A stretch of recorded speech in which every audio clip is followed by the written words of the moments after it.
ನಾನೊಬ್ಬ ಕೆಲಸಗಾರ. ನಾನಿದು ಇವತ್ತಿಗೂ ನಾನು ಹೀರೋ ಆಗಿ ಅಲ್ಲಿ ನಿಂತಿಲ್ಲ, ಹೀರೋ ಆಗಿ ನಟನೆ ಮಾಡಬೇಕು ಅಂತ ಹೋಗಿಲ್ಲ, ಒಂದು ಪಾತ್ರಧಾರಿಯಾಗಿ ಹೋಗಿದ್ದೀನಿ. ಏನೇ ಕಟ್ಟಿದ್ರೂ ತಾಯಿ ತಂದೆಯಾಗಿ ನಿಲ್ಲುವಂಥ ನಿರ್ದೇಶಕನಿಗೆ ಹೋಗ್ಬೇಕು ಕ್ರೆಡಿಟ್ ಯಾವತ್ತು. ತುಂಬ ಕಷ್ಟ ಆಗಿದ್ದು ಅದೇ, ಯಾಕಂದರೆ ಆ 80s ಬ್ಯಾಕ್ಡ್ರಾಪ್ ಕಟ್ಟೋದಕ್ಕೆ ಮತ್ತು ಇಷ್ಟು ಜನನ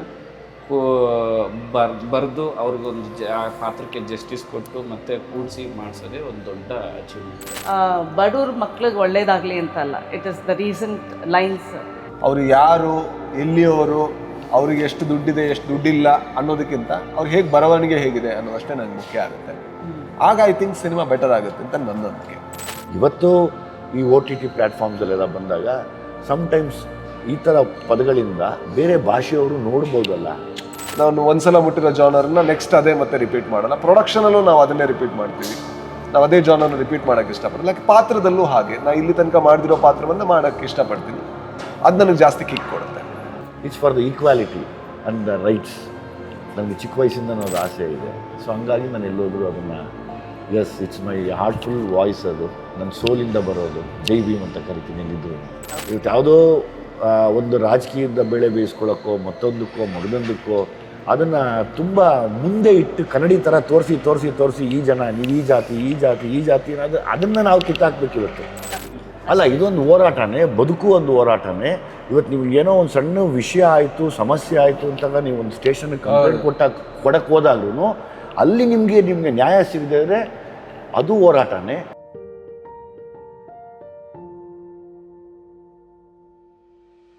Welcome to Cinema Express. Nanu Ishata. Today we are in conversation with Team Landlord, with director Jadesha, bringing a raw and rooted combination anta na helbodu. Like Vijay sir is raw and Rajbi Shetty rooted. With that combination coming together, I want to ask Vijay, because it all began Landlord ಅನ್ನೋ ರಾಚಯ ಆಗಿತ್ತು, ಅದು landlord ಆಯಿತು ಅಂತ ನನ್ನ ಅನಿಸಿಕೆ. ಜಡೇಶ ಅವರ first ಒಂದು ನನಗೆ ಕುತೂಹಲ ಇದ್ದೇ ಇರುತ್ತೆ, ಒಂದು ಆ್ಯಕ್ಟರ್ ಆಗಿ ವಿತ್ ಎಕ್ಸ್ಪೀರಿಯನ್ಸ್ ಬಂದಾಗ ವೆದರ್ ಜಡೇಶ ಅವರ Kaatera writing influenced you to be, ಅಂದರೆ ಅವ್ರ ಜೊತೆ ಕೆಲಸ ಮಾಡಬೇಕು ಅಂತ. Guru Shishyaru influence me a lot. More than Kaatera. ಅದಕ್ಕೆ ಮುಂಚೆ ಗುರು ಶಿಷ್ಯರು ನೋಡಿದ್ದೆ. ಅವಾಗಲೇ ನಾನು ಅನ್ಕೊಂಡಿದ್ದೆ ಮನಸ್ಸಲ್ಲಿ ಇಂಥ ಅನ್ಕೊಂಡಿದ್ದೆ ಅಫಿಷಿಯಲಿ ನಮ್ದು ನನ್ನ ಮನಸ್ಸಲ್ಲಿ ಕಮಿಟ್ಮೆಂಟ್ ಆಗ್ಬಿಟ್ಟಿತ್ತು. ಕಾಟೇರ ರಿಲೀಸ್ ಮುಂಚೆಗೆ ನಮ್ದು ಕಮಿಟ್ಮೆಂಟ್ ಆಗಿತ್ತು. ಬಟ್ ಗುರು ಶಿಷ್ಯರು ನೋಡಿದಾಗಲೇ ಅನ್ಕೊಂಡಿದ್ದೆ, ಒಳ್ಳೆ ಹಾರ್ಡ್ ವರ್ಕರು, ಇಂಥವ್ರ ಜೊತೆ ಕೆಲಸ ಮಾಡಬೇಕು, ಮ್ಯಾಚ್ ಆಗತ್ತೆ ಅನ್ನೋದು ಅವಾಗಲೇ ಅನ್ಕೊಂಡಿದ್ದೆ.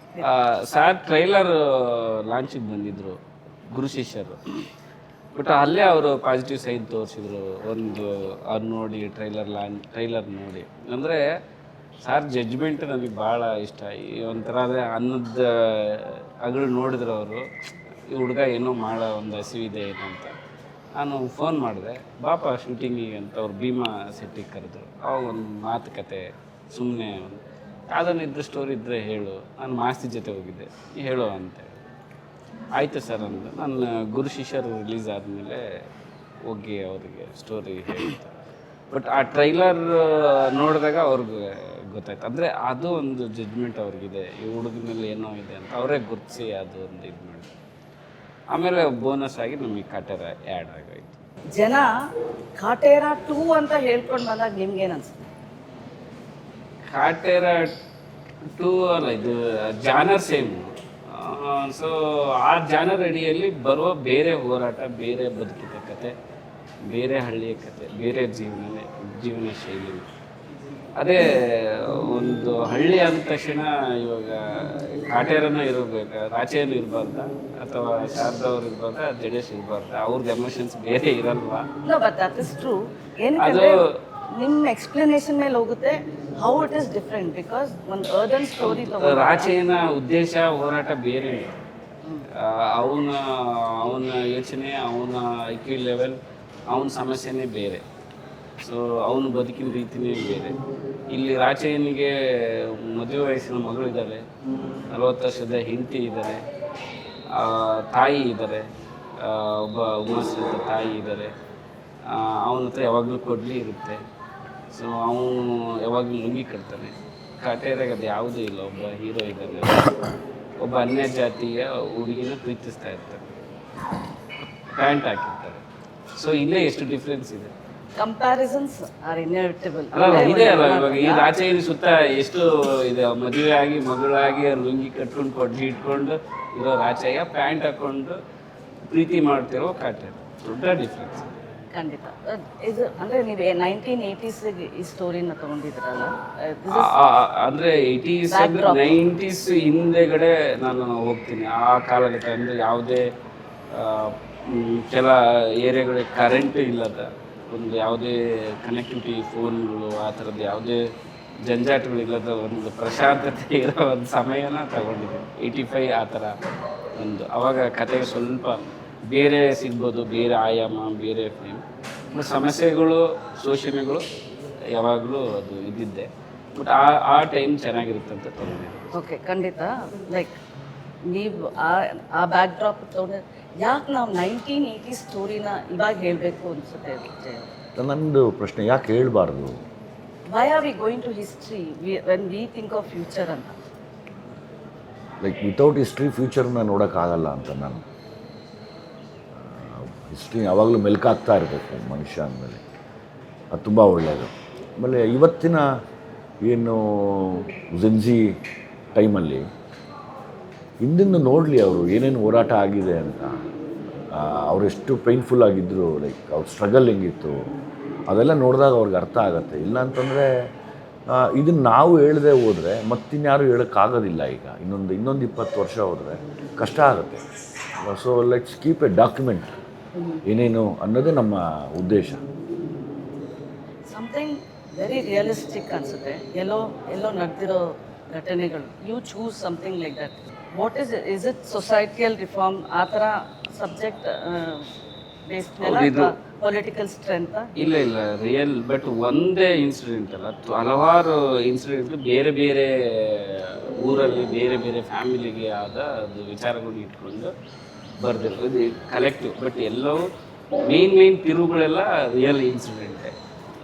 ನಾನು ಇದಕ್ಕೂ ಮುಂಚೆ ಸಾಧ್ಯವಾದರೆ ಅವ್ರನ್ನ ನಾನು ಪ್ರೆಸೆಂಟ್ ಮಾಡೋಕ್ಕೆ ನೋಡ್ತೀನಿ ಮುಂದಿನ ದಿನಗಳಲ್ಲಿ. ಅಲ್ಲೇ ನಮ್ಮ ಸಿನಿಮಾ ಶೋಷಣೆ ಅದು ಅಂದರೆ ಅನ್ಬಿಲೀವ್ ಇದೆಲ್ಲ ಇಲ್ಲ ಅಂತ ಹೇಳೋದಾದ್ರೆ ಅವ್ರನ್ನ ನಾನು ಇನ್ನೂ ಇದೆ ಅಂತ ಅಂತೀರಾ? ಸೊ 1980s ಇದ್ರೂ 2004-05 ಅಲ್ಲೇ ನಡೆದ ಘಟನೆನೂ ಇದೆ. 2004-05 ನಡೆದ ಘಟನೆಗೂ ಇನ್ನೂ ನ್ಯಾಯ ಸಿಕ್ಕಿಲ್ಲ. ಆ ಥರದ್ದು ಎಕ್ಸಾಂಪಲ್ಸ್ ಇದೆ. ಲಾಸ್ಟ್ ಇಯರ್ ನಡೆದ ಘಟನೆ ಒಂದು ಎಕ್ಸಾಂಪಲ್ ಇದೆ. ತುಂಬ ಇದೆ. ನಾನು ಎಲ್ಲವನ್ನೂ ಅಲ್ಲಿ ತಗೊಂಡೋಗಿದ್ದೀನಿ ಅಷ್ಟೇ. ಸೊ ಅದನ್ನ ಸುತ್ತ ಒಂದು ಎಣ್ದಿರೋದು ಅಷ್ಟೇ. Raj, for a content driven hero, ಅಂದರೆ name a character, you'll be the face of it. ಒಂದು ಕ್ರಿಟಿಕಲ್ ಅಕ್ಲೇಮ್ ಫಿಲಮ್ ಆಗ್ಬೋದು, ಅಥವಾ you want to work on a comedy genre, you are there. A common man like 45. ಇವತ್ತು like then you have played a antagonist in another language, but to experiment, is it a trial and error method ನೀವು follow ಮಾಡ್ತಾ ಇರೋದು ಏನಾದರೂ? Just say, okay, what character fits me at the end? ಇಲ್ಲ, no character fits me at the end. End is end. No one character will fit to actor if he is exploring. ಅಂದರೆ ಸಿನಿಮಾಗೆ ನಾವು ಬಂದಿದ್ದೇನಕ್ಕೆ ಅದೇ ಒಂದು ಕಾರಣಕ್ಕಲ್ವ. ಇಲ್ಲಾಂದರೆ ಯಾವುದೋ ಒಂದು ಜಾಬಲ್ಲಿ ಇರ್ತಾ ಇದ್ವಿ, ಡೈಲಿ ಅದನ್ನೇ ಮಾಡ್ಬೋದಿತ್ತು, ಹಾಗೆ ಇರ್ಬೋದಿತ್ತು. ಬಟ್ ಸಿನಿಮಾ ಬಂದಿದ್ದ ಕಾರಣ ಏನಾದರೂ ಹೊಸದು ಮಾಡ್ಬೋದು, ಹೊಸದು ಕಲಿಬೋದು, ಹೊಸದನ್ನು ಎಕ್ಸ್ಪೆರಿಮೆಂಟ್ ಮಾಡ್ಬೋದು ಅಂತ. ಸೊ ನಾನು ನಟನೆಯಲ್ಲೂ ಅದನ್ನೇ ಮಾಡೋಕ್ಕೆ ಟ್ರೈ ಮಾಡ್ತೀನಿ. ಡೈರೆಕ್ಷನ್ ಮಾಡಬೇಕಾದ್ರೂ ಅದೇ ಮಾಡೋಕ್ಕೆ ಟ್ರೈ ಮಾಡ್ತೀನಿ. ನಾನು ಒಂದ್ಸಲ ಮುಟ್ಟಿರೋ ಜಾನರನ್ನು ನೆಕ್ಸ್ಟ್ ಅದೇ ಮತ್ತೆ ರಿಪೀಟ್ ಮಾಡಲ್ಲ. ಪ್ರೊಡಕ್ಷನಲ್ಲೂ ನಾವು ಅದನ್ನೇ ರಿಪೀಟ್ ಮಾಡ್ತೀವಿ. ನಾವು ಅದೇ ಜಾನರ್ನ ರಿಪೀಟ್ ಮಾಡೋಕ್ಕೆ ಇಷ್ಟಪಡಲ್ಲ. ಲೈಕ್ ಪಾತ್ರದಲ್ಲೂ ಹಾಗೆ, ನಾನು ಇಲ್ಲಿ ತನಕ ಮಾಡಿದಿರೋ ಪಾತ್ರವನ್ನು ಮಾಡೋಕ್ಕೆ ಇಷ್ಟಪಡ್ತೀನಿ. ಅದು ನನಗೆ ಜಾಸ್ತಿ ಕಿಕ್ ಕೊಡುತ್ತೆ. But for a story teller, ಅಂದರೆ ಆ್ಯಸ್ ಅ ಡೈರೆಕ್ಟರ್ ಆಗಲಿ ಆ್ಯಕ್ಟರ್ ಆಗಲಿ ಅಂತಲ್ಲ, ಯು ಆಲ್ವೇಸ್ ಮೆನ್ಷನ್ ಏನೋ ಒಂದು ಇನ್ಸ್ಪಿರೇಷನ್ ಇರುತ್ತೆ behind whatever you do, even a character. So what inspires you to play this character as antagonist, the ruler ಆ ಥರ? ಅಂದರೆ ಈ ಒಂದು ಸರ್ವಾಧಿಕಾರಿ ಧೋರಣೆ ಅಥವಾ ಈ ಒಂದು ನಾನು ಶ್ರೇಷ್ಠ ಅನ್ನುವಂಥ ಧೋರಣೆ ಇದೆಯಲ್ವ, ಅದು ಸಮಾಜದಲ್ಲಿ ನೋಡಿದ್ರೆ ನಮ್ಮ ಸುತ್ತಮುತ್ತ ನಮ್ಮ ಫ್ಯಾಮಿಲಿಯಲ್ಲೇ ಇರುವಂಥ ಒಂದು ಧೋರಣೆ ಅದು. ಗಂಡಸು ಅನ್ನೋ ಕಾರಣಕ್ಕೋಸ್ಕರ ನಾನು ಬೆಟರು ಅಂತ ಗಂಡ ಯಾವಾಗಲೂ ಹೇಳ್ತಾ ಇರ್ತಾನೆ. ಜಾತಿಯಲ್ಲಿ ನಾನು ಶ್ರೇಷ್ಠ ಅನ್ನೋ ಕಾರಣಕ್ಕೋಸ್ಕರ ಇನ್ನೊಬ್ರನ್ನ ಯಾರನ್ನೋ ಹರ್ಯಾಸ್ ಮಾಡ್ತಾ ಇರ್ತಾನೆ. ಅಂದರೆ ಶ್ರೇಷ್ಠತೆ ಅವ್ರ ತಲೆಯಲ್ಲಿರೋದು, ಹೊರಗೆ ಇರೋವಂಥ ಐಡಿಯಾ ಅಲ್ಲ. ಸೊ ಈ ಥರದ ಮಾನಸಿಕ ವ್ಯಸನ ನಮ್ಮೆಲ್ಲರಲ್ಲೂ ಇದೆ. ಅದರಿಂದಾಗಿ ಅದನ್ನು ಸುತ್ತಮುತ್ತ ನೋಡಬೇಕಾದ್ರೆ, ನಮ್ಮೊಳಗೆ ನಮಗೆ ಎಷ್ಟೋ ಸಲ ಕಾಣಬೇಕಾದ್ರೆ ಅದನ್ನು ಎಕ್ಸ್ಪ್ಲೋರ್ ಮಾಡೋದು ಬಹಳ ಇಂಪಾರ್ಟೆಂಟ್ ಆಗುತ್ತೆ. But particularly to play an antagonist character, inspiration ಅಂತ ಏನಾದ್ರು ಇದೆಯಾ ನಿಮಗೆ? ಐ ಥಿಂಕ್ ಯಾವತ್ತೂ ಕೂಡ ಆಂಟಗಾನಿಸ್ಟ್ ಪ್ಲೇ ಮಾಡೋದು ಲೈಫಲ್ಲಿ ತುಂಬ ಫನ್ ಆಗಿರುವಂಥ ವಿಚಾರ. ಯಾಕಂದರೆ ಸೊಸೈಟಿ ಯಾವತ್ತು ನಮ್ಮನ್ನು ಮೊರಾಲಿಟಿ ಒಳಗಿಡಕ್ಕೆ ಟ್ರೈ ಮಾಡುತ್ತೆ. ಆಂಟಗಾನಿಸ್ಟ್ ಮಾತ್ರ ಪ್ಲೇ ಮಾಡ್ಬೇಕಾದ್ರೆ ನಮ್ಗೆ ಫ್ರೀಡಮ್ ಕೊಡ್ತಾರೆ, ನೀ ಏನು ಬೇಕಾದ್ರೂ ಮಾಡು ಅಂತ. ನಾನು ಜೋರಾಗಿ ಕಿರ್ಚ್ಕೋಬೋದು, ಯಾರಿಗೋ ಹೊಡಿತೀನಿ ಅಂತ ಅನ್ಕೋಬೋದು, ಥ್ರೆಟನ್ ಮಾಡ್ಬೋದು, ಇನ್ನೊಂದು ಮಾಡ್ಬೋದು, ಮತ್ತೊಂದು ಮಾಡ್ಬೋದು. I think playing antagonist, villain play ಮಾಡಿದಾಗ ಅವನ ಫ್ರೀಡಮ್ ಇರುತ್ತೆ. ಸೊ ಬಟ್ ಯಾಕೆ ಇಂಪಾರ್ಟೆಂಟ್ ಅಂದರೆ ನಾವು ಅದು ಆಗಬಾರ್ದು ಅಷ್ಟೇ. ನಿಜ ಜೀವನದಲ್ಲಿ ನಾವು ಅದಾಗಬಾರ್ದು. ಅದು ಐ ಥಿಂಕ್ ನನಗಿಷ್ಟ. ಬಟ್ ಆದರೆ ಅದನ್ನೇ ಪ್ಲೇ ಮಾಡೋದಕ್ಕಲ್ಲ, ಎಕ್ಸ್ಪೆರಿಮೆಂಟ್ ಆಗಿ ನಾನು ಮಾಡಿದೆ. ಸೊ ಇಂಡಸ್ಟ್ರಿಗೆ ಏನೇನು ಲಾಭ ಆಗುತ್ತೆ, ಸಿನಿಮಾಗೆ ಏನು ಹೆಲ್ಪ್ ಆಗುತ್ತೆ, ಆ ಥರದ ರೋಲ್ಗಳನ್ನ ಪ್ಲೇ ಮಾಡೋದಕ್ಕೆ ನಂಗೆ ಖುಷಿ ಅನ್ಸುತ್ತೆ. With experiment are you getting the roles? ನಿಮ್ಮ ಎಕ್ಸ್ಪೀರಿಯನ್ಸ್ಗೆ ನಿಮ್ಗೆ ತಕ್ಕಂತೆ ರೋಲ್ಸ್ ಸಿಗ್ತಾ ಇದೆಯಾ? ಆದರೆ you are still striving to be there ಅಂತ? ಅಲ್ಲ, ಆ್ಯಕ್ಚುಲಿ ನನಗೆ ತುಂಬ ಪಾತ್ರಗಳು ಮಾಡಬೇಕು ಅನ್ನೋ ಆಸೆ ಇದೆ. ತುಂಬ ತುಂಬ ಬೇರೆ ಬೇರೆ ಬೇರೆ ವಿಭಿನ್ನವಾದ ಕ್ಯಾರೆಕ್ಟರ್ಗಳು ಮಾಡಬೇಕು ಅಂತ. ಆ ವಿಷಯದಲ್ಲಿ like from the Salaga to the landlord ಅದು ಬಿಟ್ಟು ಕೂಡ ಬೇರೆ ಬೇರೆ ಕ್ಯಾರೆಕ್ಟರ್ಸ್ ಏನು ಮಾಡಿದ್ದೀನಿ. ನನಗೆ ಇವತ್ತು ಖುಷಿ ಇದೆ ಅದ್ರ ಬಗ್ಗೆ. ಸ್ಪೆಷಲಿ ಈ ರಾಚಯ್ಯ ಕ್ಯಾರೆಕ್ಟರ್ ಇದೆಯಲ್ಲ, ಇದು ಮನಸ್ಸಿಗೆ ತುಂಬ ತೃಪ್ತಿ ತಂದುಕೊಟ್ಟಿದೆ ನನಗೆ. ಮತ್ತೆ ಅನಿಸುತ್ತೆ ಮತ್ತೆ ಆ ಥರದ ಸಂಬಂಧಪಟ್ಟಿರೋ ಪಾತ್ರಗಳನ್ನ ಮಾಡಬೇಕು, ಚೆನ್ನಾಗಿರುತ್ತೆ ನೋಡೋದಕ್ಕೆ ಅನ್ನೋ ಆಸೆ ಇದೆ, ತುಂಬ ಇದೆ. ವಿತ್ ಸಲಗ, ಭೀಮಾ, ಆ ಫಿಲಮ್ಸ್ ಎಲ್ಲ ಮಾಡಿದಾಗ ನಿಮ್ಮದೇ ಆದ ಒಂದು ಸರ್ಟನ್ ಸೆಕ್ಟರ್ ಆಫ್ ಆಡಿಯನ್ಸ್ ಬಂದ್ಬಿಟ್ಟಿದ್ದಾರೆ. ಬಟ್ ಈ ಥರ ಎಕ್ಸ್ಪೆರಿಮೆಂಟ್ ಮಾಡಿದರೆ ಅವ್ರನ್ನ ಹೇಗೆ ಕರ್ಕೊಂಡು ಬರ್ತೀರಾ ಅಂತ? ಅಲ್ಲ, ಲೈಕ್ ನಾನು ಸಲಗ ಭೀಮಾಲು ಕೂಡ ಒಂದು ಸಣ್ಣ ಸೋಷಿಯಲ್ ಅವೇರ್ನೆಸ್ನ ಇಟ್ಕೊಂಡು ಮಾತಾಡ್ತಾ ಇದ್ದೆ. ಇದರಲ್ಲಿ ಕಂಪ್ಲೀಟಾಗಿ ಸೋಷಿಯಲ್ ಅವೇರ್ನೆಸ್ ಇಟ್ಟಿದ್ದೀವಿ. ಲೈಕ್ ಎಲ್ಲೋ ಒಂದು ಕಡೆ ಸೊಸೈಟಿ ಬಗ್ಗೆ ಹೇಳೋಕ್ಕೆ ಇಷ್ಟಪಡ್ತಾ ಇದ್ದೀವಿ, ಈಕ್ವಾಲಿಟಿ ಬಗ್ಗೆ ಮಾತಾಡೋಕ್ಕೆ ಇಷ್ಟಪಡ್ತಾ ಇದ್ದೀವಿ, ಕಾನ್ಸ್ಟಿಟ್ಯೂಷನ್ ಬಗ್ಗೆ ಮಾತಾಡೋಕ್ಕೆ ಇಷ್ಟಪಡ್ತಾ ಇದ್ದೀವಿ. ಅಂದರೆ again it's a mass oriented only ಇದು ಕೂಡ. Is it the existent of pseudo system ನಾವು ಮತ್ತೆ ಪದೇ ಪದೇ ಹೇಳ್ತಾ ಇದ್ದೀವ? ಅಲ್ಲ, ನಾವು ಅದರೊಳಗಡೆ ತಗಲಾಕೊಂಡಿದ್ದೀವಲ್ಲ, ಬಟ್ ಎಲ್ಲಿಲ್ಲ ಅದು. ಲೈಕ್ ಎಲ್ಲ ಕಾರ್ಪೊರೇಟ್ ಆಫೀಸ್ಗಳಲ್ಲೇ ಇವತ್ತು ತಾಂಡವಾಡ್ತಾ ಇದೆ ಅದು. Why not it to a common man ಅಲ್ವಾ? ಎಲ್ಲ ಕಾಮನ್ ಮ್ಯಾನು ಅನುಭವಿಸ್ತಾ ಇದ್ದಾನೆ. ಇವತ್ತು ನಾವು ಸೋ ಕಾಲ್ಡ್ ಮಲ್ಟಿನ್ಯಾಷನಲ್ ಕಂಪನೀಸಲ್ಲೂ ದೇ ಆರ್ ಸಫರಿಂಗ್ ಟುಡೇ. ಅಲ್ಲೇನೋ ಕ್ಯಾಟಗರೀಸ್ ಇದೆ, ಲೈಕ್ ಅಲ್ಲೇನೋ ಒಂದು ಡಿವೈಡ್ ಆ್ಯಂಡ್ ರೂಲ್ ಸಿಸ್ಟಮ್ಸ್ ಇದೆ. ಅಲ್ಲೇನೋ like they want some community only to work there.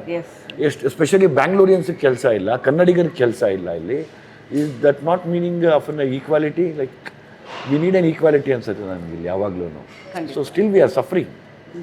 But how is this something happening in a village? That system will work for the urban space anta ninge? Definitely it's still working in urban place and everywhere in the India. ನನಗೆ ಗೊತ್ತಿರೋ ಹಾಗೆ, I don't know about other countries. ಇವತ್ತಿಗೂ India is suffering from the same system. ಏನು British ರೂಲಲ್ಲಿ ಏನು ಬಿಟ್ಟು ಹೋದ್ರು ಅವರು, ಅದನ್ನು ಆಮೇಲೆ ಏನೋ ಸ್ವಲ್ಪ ಕಾಪಿ ಮಾಡಿದ್ವಿ, ಅದೇ ಥರ ಸಿಸ್ಟಮ್ಗಳೇ ನಮ್ಮ ಮೇಲೆ ಏರ್ತಾ ಇದ್ದಾರೆ.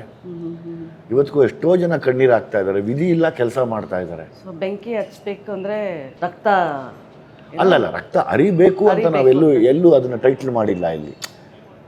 ಇಲ್ಲೆಲ್ಲೂ ಅದನ್ನು ನಾವೆಲ್ಲೂ ಟೈಟ್ಲ್ ಮಾಡಿಲ್ಲ. ಅಥವಾ ನಮ್ಗೆ ಅದನ್ನು ಮಾತಾಡಬೇಕು ಅನ್ನೋದು ಅವ್ರ ವಾಯ್ಸ್. ಅದು it depends on the education, how much they are educated ಅಲ್ಲ. ಅಲ್ಲಿ ಬೇರೆ ಬೇರೆ ರೂಟ್ಸ್ ಇದೆ. Like there is A constitution, there is a law and everybody has A right. ಇಲ್ಲಿ ಇವತ್ತು ನಾನೇನೋ ಬೇಕು ಅಂತ ಪಡ್ಕೊಳ್ಳೋಕೆ ರೈಟ್ ಇದೆ. ಆ ರೈಟ್ಗಳು ಎಲ್ಲಿ ಪ್ರಾಪರಾಗಿ ಸಿಗ್ತಾ ಇದೆ, ಇದ್ರ ಬಗ್ಗೆ ಮಾತಾಡೋಕ್ಕೆ ಇಷ್ಟಪಟ್ಟಿದ್ದೀವಿ. ಅವತ್ತು ಅವ್ರು ಹೊಡೆದಾಡಿದ್ರು, ಇವತ್ತು ನಾವು ಹೊಡೆದಾಡೋದನ್ನ ಬೇರೆ ರೀತಿಯಲ್ಲಿ ಹೆಂಗೆ ಹೊಡೆದಾಡೋಣ. ಲ್ಯಾಂಡ್ ಲಾರ್ಡ್ ಅಂತ ಅಂದರೆ ಟೈಟಲ್ಲು, ಈ ವರ್ಡ್ನ ನಾವು ತುಂಬ ವರ್ಷದಿಂದ ಕೇಳ್ಕೊಂಡು ಬರ್ತಾನೆ ಇದ್ದೀವಿ. ಹೌದು, ಲ್ಯಾಂಡ್ ಲಾರ್ಡ್ ಅಂದ ತಕ್ಷಣ ಮನೆ ಬಾಡಿಗೆಯವರಿಂದ ಎಲ್ಲ ಇದೊಂದು. But how important it is as a film? C, the word land lord ಅನ್ನೋದೇ ಒಂದು ಇನ್ವಿಟೇಷನ್. ಅದು ಈಗ ನೀವೇನು ಹೇಳಿದ್ರಿ, ನಾನು ತುಂಬ ಚಿಕ್ಕ ವಯಸ್ಸಿಂದ ಕೇಳ್ಕೊಂಡು ಬರ್ತಾ ಇದ್ದೀನಿ. ಅದೇನಿರ್ಬೋದು ಅಂತ ಕೂಡ ನೋಡೋಕ್ಕೆ ಬರೋ ಚಾನ್ಸಸ್ ತುಂಬ ಇರುತ್ತೆ. ಅದೊಂಥರ ಹಿಸ್ಟ್ರಿಯಲ್ಲೂ ಇದೆ. ಹೌದು, ನೀನೇನು ದೊಡ್ಡ ಲ್ಯಾಂಡ್ ಲಾರ್ಡಾ, ದೊಡ್ಡ ಲ್ಯಾಂಡ್ ಲಾರ್ಡ್ ಥರ ಮಾತಾಡ್ಬೇಡ, ನಿಮ್ಮಪ್ಪ ಏನು ದೊಡ್ಡ ಲ್ಯಾಂಡ್ ಲಾರ್ಡಾ, ಸ್ಲ್ಯಾಂಗ್ ಆಗೂ ಇದೆ. ಅದು ನಮಗೆ ಇಟ್ಸ್ ಲೈಕ್ ಎನ್ ಇನ್ವಿಟೇಷನ್. ಅದು ವಾಟ್ ಈಸ್ ಲ್ಯಾಂಡ್ ಲಾರ್ಡ್ ಅಂತ. ಆಮೇಲೆ ಇವತ್ತು ಈ OTT ಪ್ಲ್ಯಾಟ್ಫಾರ್ಮ್ಸಲ್ಲೆಲ್ಲ ಬಂದಾಗ ಸಮ್ಟೈಮ್ಸ್ ಈ ಥರ ಪದಗಳಿಂದ ಬೇರೆ ಭಾಷೆಯವರು ನೋಡ್ಬೋದಲ್ಲ. ಒಂದು ಹಿಟ್ ಆದಮೇಲೆ ನೋಡ್ತಾರೆ, ಒಂದು ಟೈಟ್ಲಿಗೋಸ್ಕರನೂ ನೋಡ್ತಾರೆ. ಅದು ತುಂಬ ಇಂಪಾರ್ಟೆಂಟ್ ಆಗುತ್ತೆ. ಅವು ವಿ ಬ್ರ್ಯಾಂಡ್ ಇಟ್ಟಲ್ಲ. It makes it universal. ಹೌದು. But what is the crux of this landlord ಅಂತ ಹೇಳ್ತಾರೆ? ಫೈಟಿಂಗ್ ಫಾರ್ ದ ಈಕ್ವಾಲಿಟಿ ಅಷ್ಟೇ. It is always about, constitution. yeah, it's always about upper class, lower class ಅಲ್ಲೇ we talk about. ಇಲ್ಲ see, ನಾವೆಲ್ಲೂ upper class lower class ಅಂತ ಹೇಳ್ತಾನೆ ಇಲ್ಲ ಇಲ್ಲಿ. ಲೈಕ್ ಅದೊಂದು ಶೋಷಿತ ವರ್ಗ ಅಂತ ಹೇಳ್ಬೋದು. ಯಾವಾಗಲೂ ಶೋಷಣೆಗೆ ಒಳಗಾಗೋದು ಅಪ್ಪರ್ ಕ್ಲಾಸು ಲೋವರ್ ಕ್ಲಾಸೇ ಅಲ್ಲ. ಎವ್ರಿ ಇಂಡಿವಿಜುವಲ್ ಯಾವತ್ತೂ ಒಂದು ಶೋಷಣೆಗೆ ಒಳಗಾಗಿರ್ತಾನೆ. ಆ ಶೋಷಣೆ ವಿಷಯನ ಹೇಳಕ್ ಹೊರಟಿದ್ದೀವಿ ಇಲ್ಲಿ. ದುಡಿಯೋರು ದುಡಿಸ್ಕೊಳ್ಳೋರು ಯಾವುದು Employer. ಹೌದು. ಸಿ, ನಾವು ಅದನ್ನ ಆ್ಯಕ್ಚುಲಿ ನಾವು ಕಿತ್ತಾಕ್ಬೇಕಾಗಿರೋದು ಅದು, ಆ ಕ್ಯಾಸ್ಟಿಸಮ್ನ ಕಿತ್ತಾಕ್ಬೇಕು. ಇವತ್ತು ಯಾವುದೋ ಒಂದು ರಾಜಕೀಯದ ಬೆಳೆ ಬೇಯಿಸ್ಕೊಳ್ಳೋಕ್ಕೋ ಮತ್ತೊಂದಕ್ಕೋ ಮಗದೊಂದಕ್ಕೋ ಅದನ್ನು ತುಂಬ ಮುಂದೆ ಇಟ್ಟು ಕನ್ನಡಿ ಥರ ತೋರಿಸಿ ಈ ಜನ, ನೀವು ಈ ಜಾತಿ ಅನ್ನೋದು ಅದನ್ನು ನಾವು ಕಿತ್ತಾಕ್ಬೇಕು. ಇವತ್ತು ಇರೋದು ಒಂದೇ ಮನುಷ್ಯ ಜಾತಿ, ಒಂದು ಗಂಡು ಒಂದು ಹೆಣ್ಣು, ಜೊತೆಗೆ ವಿದ್ಯೆ, ಜೊತೆಗೆ ಕಾನ್ಸ್ಟಿಟ್ಯೂಷನ್ನು, ಜೊತೆಲಿ ಬದುಕೋದಕ್ಕೆ ದಾರಿ ಎಲ್ರಿಗೂ ಸೆಕ್ಯೂರ್ ಮಾಡುವಂಥ ಒಂದು ಸಿಸ್ಟಮ್ ಬೇಕು. ಮೈಟ್ ಬಿ ದ ಪೊಲಿಟಿಷಿಯನ್ಸ್ ಆಗ್ಬೋದು, ಪೊಲೀಸ್ ಆಗ್ಬೋದು, ಬೇರೆ ಎನಿಬಡಿ ಲೈಕ್ ಇನ್ಕ್ಲೂಡಿಂಗ್ BBMP ಅವರು ಆಗ್ಬೋದು. ಎಲ್ಲರೂ ಸೆಕ್ಯೂರ್ ಮಾಡೋ ಲೈಫು ಅಂದರೆ ಲೈಕ್ ಯಾವುದೂ ಇಲ್ದಿರ ಬದುಕಬೇಕು ಅನ್ನೋ ಆಸೆ ನಮ್ಗಳೆಲ್ಲ ಅದು ಆವರಿಸ್ಕೊಂಡ್ಬಿಟ್ಟಿದೆ. ನಮ್ಮ ಆಸೆನೂ ಅದನ್ನೇ ಹೇಳೋಣ ಅನ್ನೋ ಒಂದು ನಿಟ್ಟಿನಲ್ಲಿ ಸಿನಿಮಾನ ಮಾಡಿರೋದು. ಓಕೆ, ಕರೆಕ್ಟ್ ಇದ್ರ ಪ್ರಕಾರ ಕತೆ ಅಲ್ಲ, ಅಳಿದವರ ಕತೆ ಅಲ್ಲ, ಅಳಿದು ಉಳಿದವರ ಕತೆ. ಹಾಂ, ಸೊ ಅಳಿದು ಉಳಿದವರು ಅಂದರೆ ಸರ್ವೈವಲ್. ಹೌದು. For the survival you have to nurture new talents. ಹೌದು. ಸೊ ಇದು ರಾಜ್ ಬಿ ಶೆಟ್ಟಿಗೆ ಅನ್ವಯಿಸುತ್ತೆ. Like it is not based on ಬಡವ್ರ ಮಕ್ಳಿಗೆ ಒಳ್ಳೇದಾಗಲಿ ಅಂತ ಅಲ್ಲ. It is the recent lines, it is talent should grow ಅಂತ ಒಪಿನಿಯನ್ ಹೇಳಬೇಕು ಅಂದರೆ ಇದ್ರ ಬಗ್ಗೆ ಏನು ಹೇಳ್ತೀರಲ್ಲ? ಐ ಥಿಂಕ್ ಅಂದರೆ ಈಗ ಸರ್ಜರಿ ಮಾಡಬೇಕಾದ್ರೆ ನಾವು ತುಂಬ ದುಡ್ಡಿಲ್ದಿರೋ ಡಾಕ್ಟ್ರ್ ಹತ್ರ ಹೋಗಲ್ಲ, ಅವನಿಗೊಂದು ಅವಕಾಶ ಸಿಗಲಿ ಅಂತ. ನನ್ನ ತಾಯಿನ ತಗೊಂಡೋಗಿ ಅಲ್ಲಿ ಅಡ್ಮಿಟ್ ಮಾಡಲ್ಲ. ನಾನು ಯಾವತ್ತೂ ಒಳ್ಳೆ ಡಾಕ್ಟ್ರ್ ಯಾರು ಅಂತ ಕೇಳ್ತೀನಿ. ಅದೇ ರೀತಿ ಸಿನಿಮಾ ಮಾಡಬೇಕಾದ್ರೆ ಕೂಡ ಯಾವುದೋ ಒಂದನ್ನು ಮೊದಲೇ ತಲೆಯಲ್ಲಿ ಇಟ್ಕೊಂಡು ಅದೊಂದು ಪ್ರೀ ಆಕ್ಯುಪೈಡ್ ಆಗಿ ನಾವು ಅದನ್ನು ಇದು ಮಾಡಿ ನಮ್ಮವರೇ ಬರಬೇಕು, ಹೀಗಿನವರೇ ಬರಬೇಕು ಅಂತ ಕ್ರೈಟೀರಿಯಾ ಹಾಕಿದೆ. ಟ್ಯಾಲೆಂಟ್ ಇರೋರು ಬರಬೇಕು ಅಂತ ಹಾಕಿದಾಗ, ಸ್ಕಿಲ್ ಬೇಸ್ಡ್ ಇದ್ದಾಗ, ಆಗ ಇಂಡಸ್ಟ್ರಿಯಲ್ಲಿ ಬೇರೆ ರೀತಿಯ ಜನಗಳು, ಬೇರೆ ರೀತಿಯ ವರ್ಕ್ ಆಗೋದು ಚಾನ್ಸ್ ಜಾಸ್ತಿ. ಈಗ ನಾನು ಜಡೇಶ್ ಅವ್ರ ಜೊತೆ ಕೆಲಸ ಮಾಡ್ಬೇಕಾದ್ರೆ ಅವರು ಯಾರು, ಎಲ್ಲಿಯವರು, ಅವ್ರಿಗೆ ಎಷ್ಟು ದುಡ್ಡಿದೆ ಎಷ್ಟು ದುಡ್ಡಿಲ್ಲ ಅನ್ನೋದಕ್ಕಿಂತ ಅವ್ರು ಹೇಗೆ ಬರವಣಿಗೆ ಹೇಗಿದೆ ಅನ್ನೋದಷ್ಟೇ ನಂಗೆ ಮುಖ್ಯ ಆಗುತ್ತೆ. ಆಗ ಐ ಥಿಂಕ್ ಸಿನಿಮಾ ಬೆಟರ್ ಆಗುತ್ತೆ ಅಂತ ನನ್ನ ನಂಬಿಕೆ. ಆಲ್ಸೋ ಅಂದರೆ ಇನ್ ದಟ್ ವೇ ಜಡೇಶ ನೀವು ತುಂಬ ಟ್ಯಾಲೆಂಟ್ಸ್ನ ಕರ್ಕೊಂಡು ಬಂದಿದ್ದಾರೆ. Actors it is important. ಅಂದರೆ ಎಲ್ಲರಿಗೂ ನಾವು ಇವರೆಲ್ಲ ಕೆಲವು ಟೈಮಲ್ಲಿ ಇವರು ಬರೀ ನಾನು ಹೀರೋ ಆಗೇ ಇರಬೇಕು, heroine. But here actors have come together. That is a difference. So ನೀವು ಹೇಗೆ ಮ್ಯಾನೇಜ್ ಮಾಡಿದ್ರಿ ಇಷ್ಟು ಜನನ, ಇಷ್ಟು ಪಾತ್ರಗಳನ್ನ, ಇಷ್ಟು ಒಳ್ಳೆ ಆ್ಯಕ್ಟರ್ಸ್ನ ಕರ್ಕೊಂಡು ಬರೋಕ್ಕೆ? ಇದು ಸ್ವಲ್ಪ ಬಿಗ್ಗೆಸ್ಟ್ ಚಾಲೆಂಜ್. ಅಂದರೆ ಇಷ್ಟು ಜನನ ಕೂಡಿಸಿ ಆ ಡೇಟ್ಸ್ ಇಶ್ಯೂಗಳನ್ನ ಬ್ಯಾಲೆನ್ಸ್ ಮಾಡೋದು ಒಂದಾದರೆ, ಈ 80ದ ಬ್ಯಾಕ್ಗ್ರೌಂಡ್ಗೆ ಅಂದರೆ ಡೇಟ್ಸ್ ತೊಗೊಂಡಾಗ ಅಲ್ಲಿ ಒಂದು ಸೆಟ್ ರೆಡಿ ಆಗಲ್ಲ, ಎಲ್ಲವೂ ನಾವು ಕ್ರಿಯೇಟ್ ಮಾಡಬೇಕಾಗುತ್ತೆ. ಸೊ ಇದಿದ್ದಾಗ ಅದಿರಲ್ಲ, ಅದಿದ್ದಾಗ ಇದಿರಲ್ಲ, ಈ ಥರ. ಸೊ ಬಟ್ ನನಗೆ ಗೊತ್ತಿತ್ತು ಇಷ್ಟು ಕೂಡಿಸ್ಕೊಂಡು ಆ ಬ್ಯಾಕ್ಡ್ರಾಪಲ್ಲೇ ಹಿಡಿದಾಗ ಜನಗಳಿಗೆ ಏನಾದರೂ ಹೊಸ್ದಾಗಿ ಕೊಡೋಕ್ಕೆ ಸಾಧ್ಯ ಅಂತ. ಈ ಸಿನಿಮಾ ಮಾಡೋದ್ರ ಜೊತೆಗೆ ನಮಗೆ ನಾವೇ ಇನ್ನೂ ಚಾಲೆಂಜ್ ಹಾಕ್ಕೊಂಡು ಅದಕ್ಕೆ ಗುದ್ದಾಡಿ ಮಾಡಿದಾಗ ಅಲ್ಲಿ ಅವನಿಗೇನು ಕೊಡೋಕ್ಕೆ ಚಾನ್ಸಸ್ ಜಾಸ್ತಿ ಇರುತ್ತೆ ಅಂತ ನಾನು ಅದನ್ನು ನಂಬ್ತೀನಿ. ತುಂಬ ಕಷ್ಟ ಆಗಿದ್ದು ಅದೇ. ಯಾಕಂದರೆ ಆ 80s ಬ್ಯಾಕ್ಡ್ರಾಪ್ ಕಟ್ಟೋದಕ್ಕೆ ಮತ್ತು ಇಷ್ಟು ಜನನ ಬರೆದು ಅವ್ರಿಗೊಂದು ಆ ಪಾತ್ರಕ್ಕೆ ಜಸ್ಟಿಸ್ ಕೊಟ್ಟು ಮತ್ತು ಕೂಡಿಸಿ ಮಾಡಿಸೋದೇ ಒಂದು ದೊಡ್ಡ ಅಚೀವ್ಮೆಂಟ್. ಸೊ ಆ ವಿಜುವಲ್ ನೋಡಿದಾಗ ನಾವು ಖುಷಿ ಆಗುತ್ತೆ, ಹೌದು ಈ ಒದ್ದಾಡಿದ್ದಕ್ಕೆ ಒಂದು ಇದಾಗುತ್ತೆ ಅಂತ. ನಾಳೆ ಆಡಿಯನ್ಸ್ಗೂ ಅದೇ ಫೀಲ್ ಆಗುತ್ತೆ ಅಂತ ಅನ್ಕೋತೀನಿ. ಅದು ನಾನು ವಿಜಯ್ ಅವ್ರನ್ನ ರಚಿತಾರಾಮ್ ಆ ನಿಂಗವ song, there was a lot of that on screen chemistry ತುಂಬ ಚೆನ್ನಾಗಿತ್ತು. ಎಸ್ಪೆಷಲಿ ದ ಹಾಡು ತುಂಬ ಮನೆತನದ ಹಾಡು ಹಂಗಿತ್ತು. ಎಲ್ಲೋ ನಮ್ಮಲ್ಲೇ ಹಾಡೋ ಇದ್ರ ಥರ. That while you set title is one of the main invitation, even song is also. But how did you ಅಂದರೆ ನೀವು ಪ್ರೀವಿಯಸ್ ಆಗಿ ರಚಿತಾ ಅವ್ರ ಜೊತೆ ಕೆಲಸ ಮಾಡಿದ್ದೀರಾ, ಬಟ್ ದಿಸ್ ರೂಟೆಡ್ ಸ್ಟೋರಿಲಿ ಅವ್ರ ಜೊತೆ ಪಾತ್ರ, ಅವ್ರ ಜೊತೆ ಕೆಲಸ ಮಾಡೋದು? ಲೈಕ್ ಒಂದು ಅವರು ಈ ಪಾತ್ರನ ಒಪ್ಕೊಂಡಿರೋ ಬಗ್ಗೆ ನನಗೆ ತುಂಬ ಖುಷಿ ಇದೆ. ಮತ್ತು ಈಗ ಡೈರೆಕ್ಟ್ರ್ ವ್ಯೂ ಇರುತ್ತಲ್ಲ, ನಾನು ಈ ಥರದ್ದೇನೋ ಒಂದು ವಿಷಯ ಹೇಳಬೇಕು ಸರ್.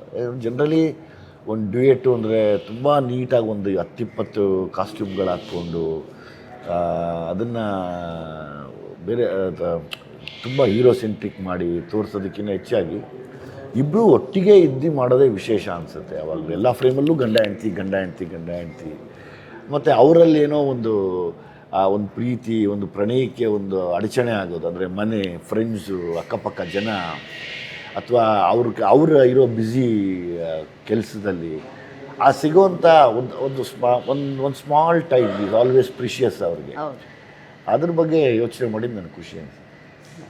ಆಲ್ಸೋ ಐ ಹರ್ಡ್, ಅಂದರೆ ಇನ್ನೂ ನೀವು ಬಿಟ್ಕೊಟ್ಟಿಲ್ಲ, but do we see the younger version of both of you ಈ ಫಿಲಮಲ್ಲಿ, ಲ್ಯಾಂಡ್ ಲಾರ್ಡಲ್ಲಿ? ಆ ಥರದ್ದೇನೂ ಇಲ್ಲ. You have to watch on 23rd and tell.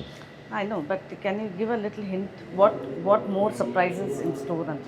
ತುಂಬ ಇದ್ದಾವೆ. ಅದು ಲೈಕ್ ಒಂದಾರು ಹೇಳ್ಬೋದಲ್ಲ? ಒಂದೇನು ಅಂದರೆ ಕತೆ.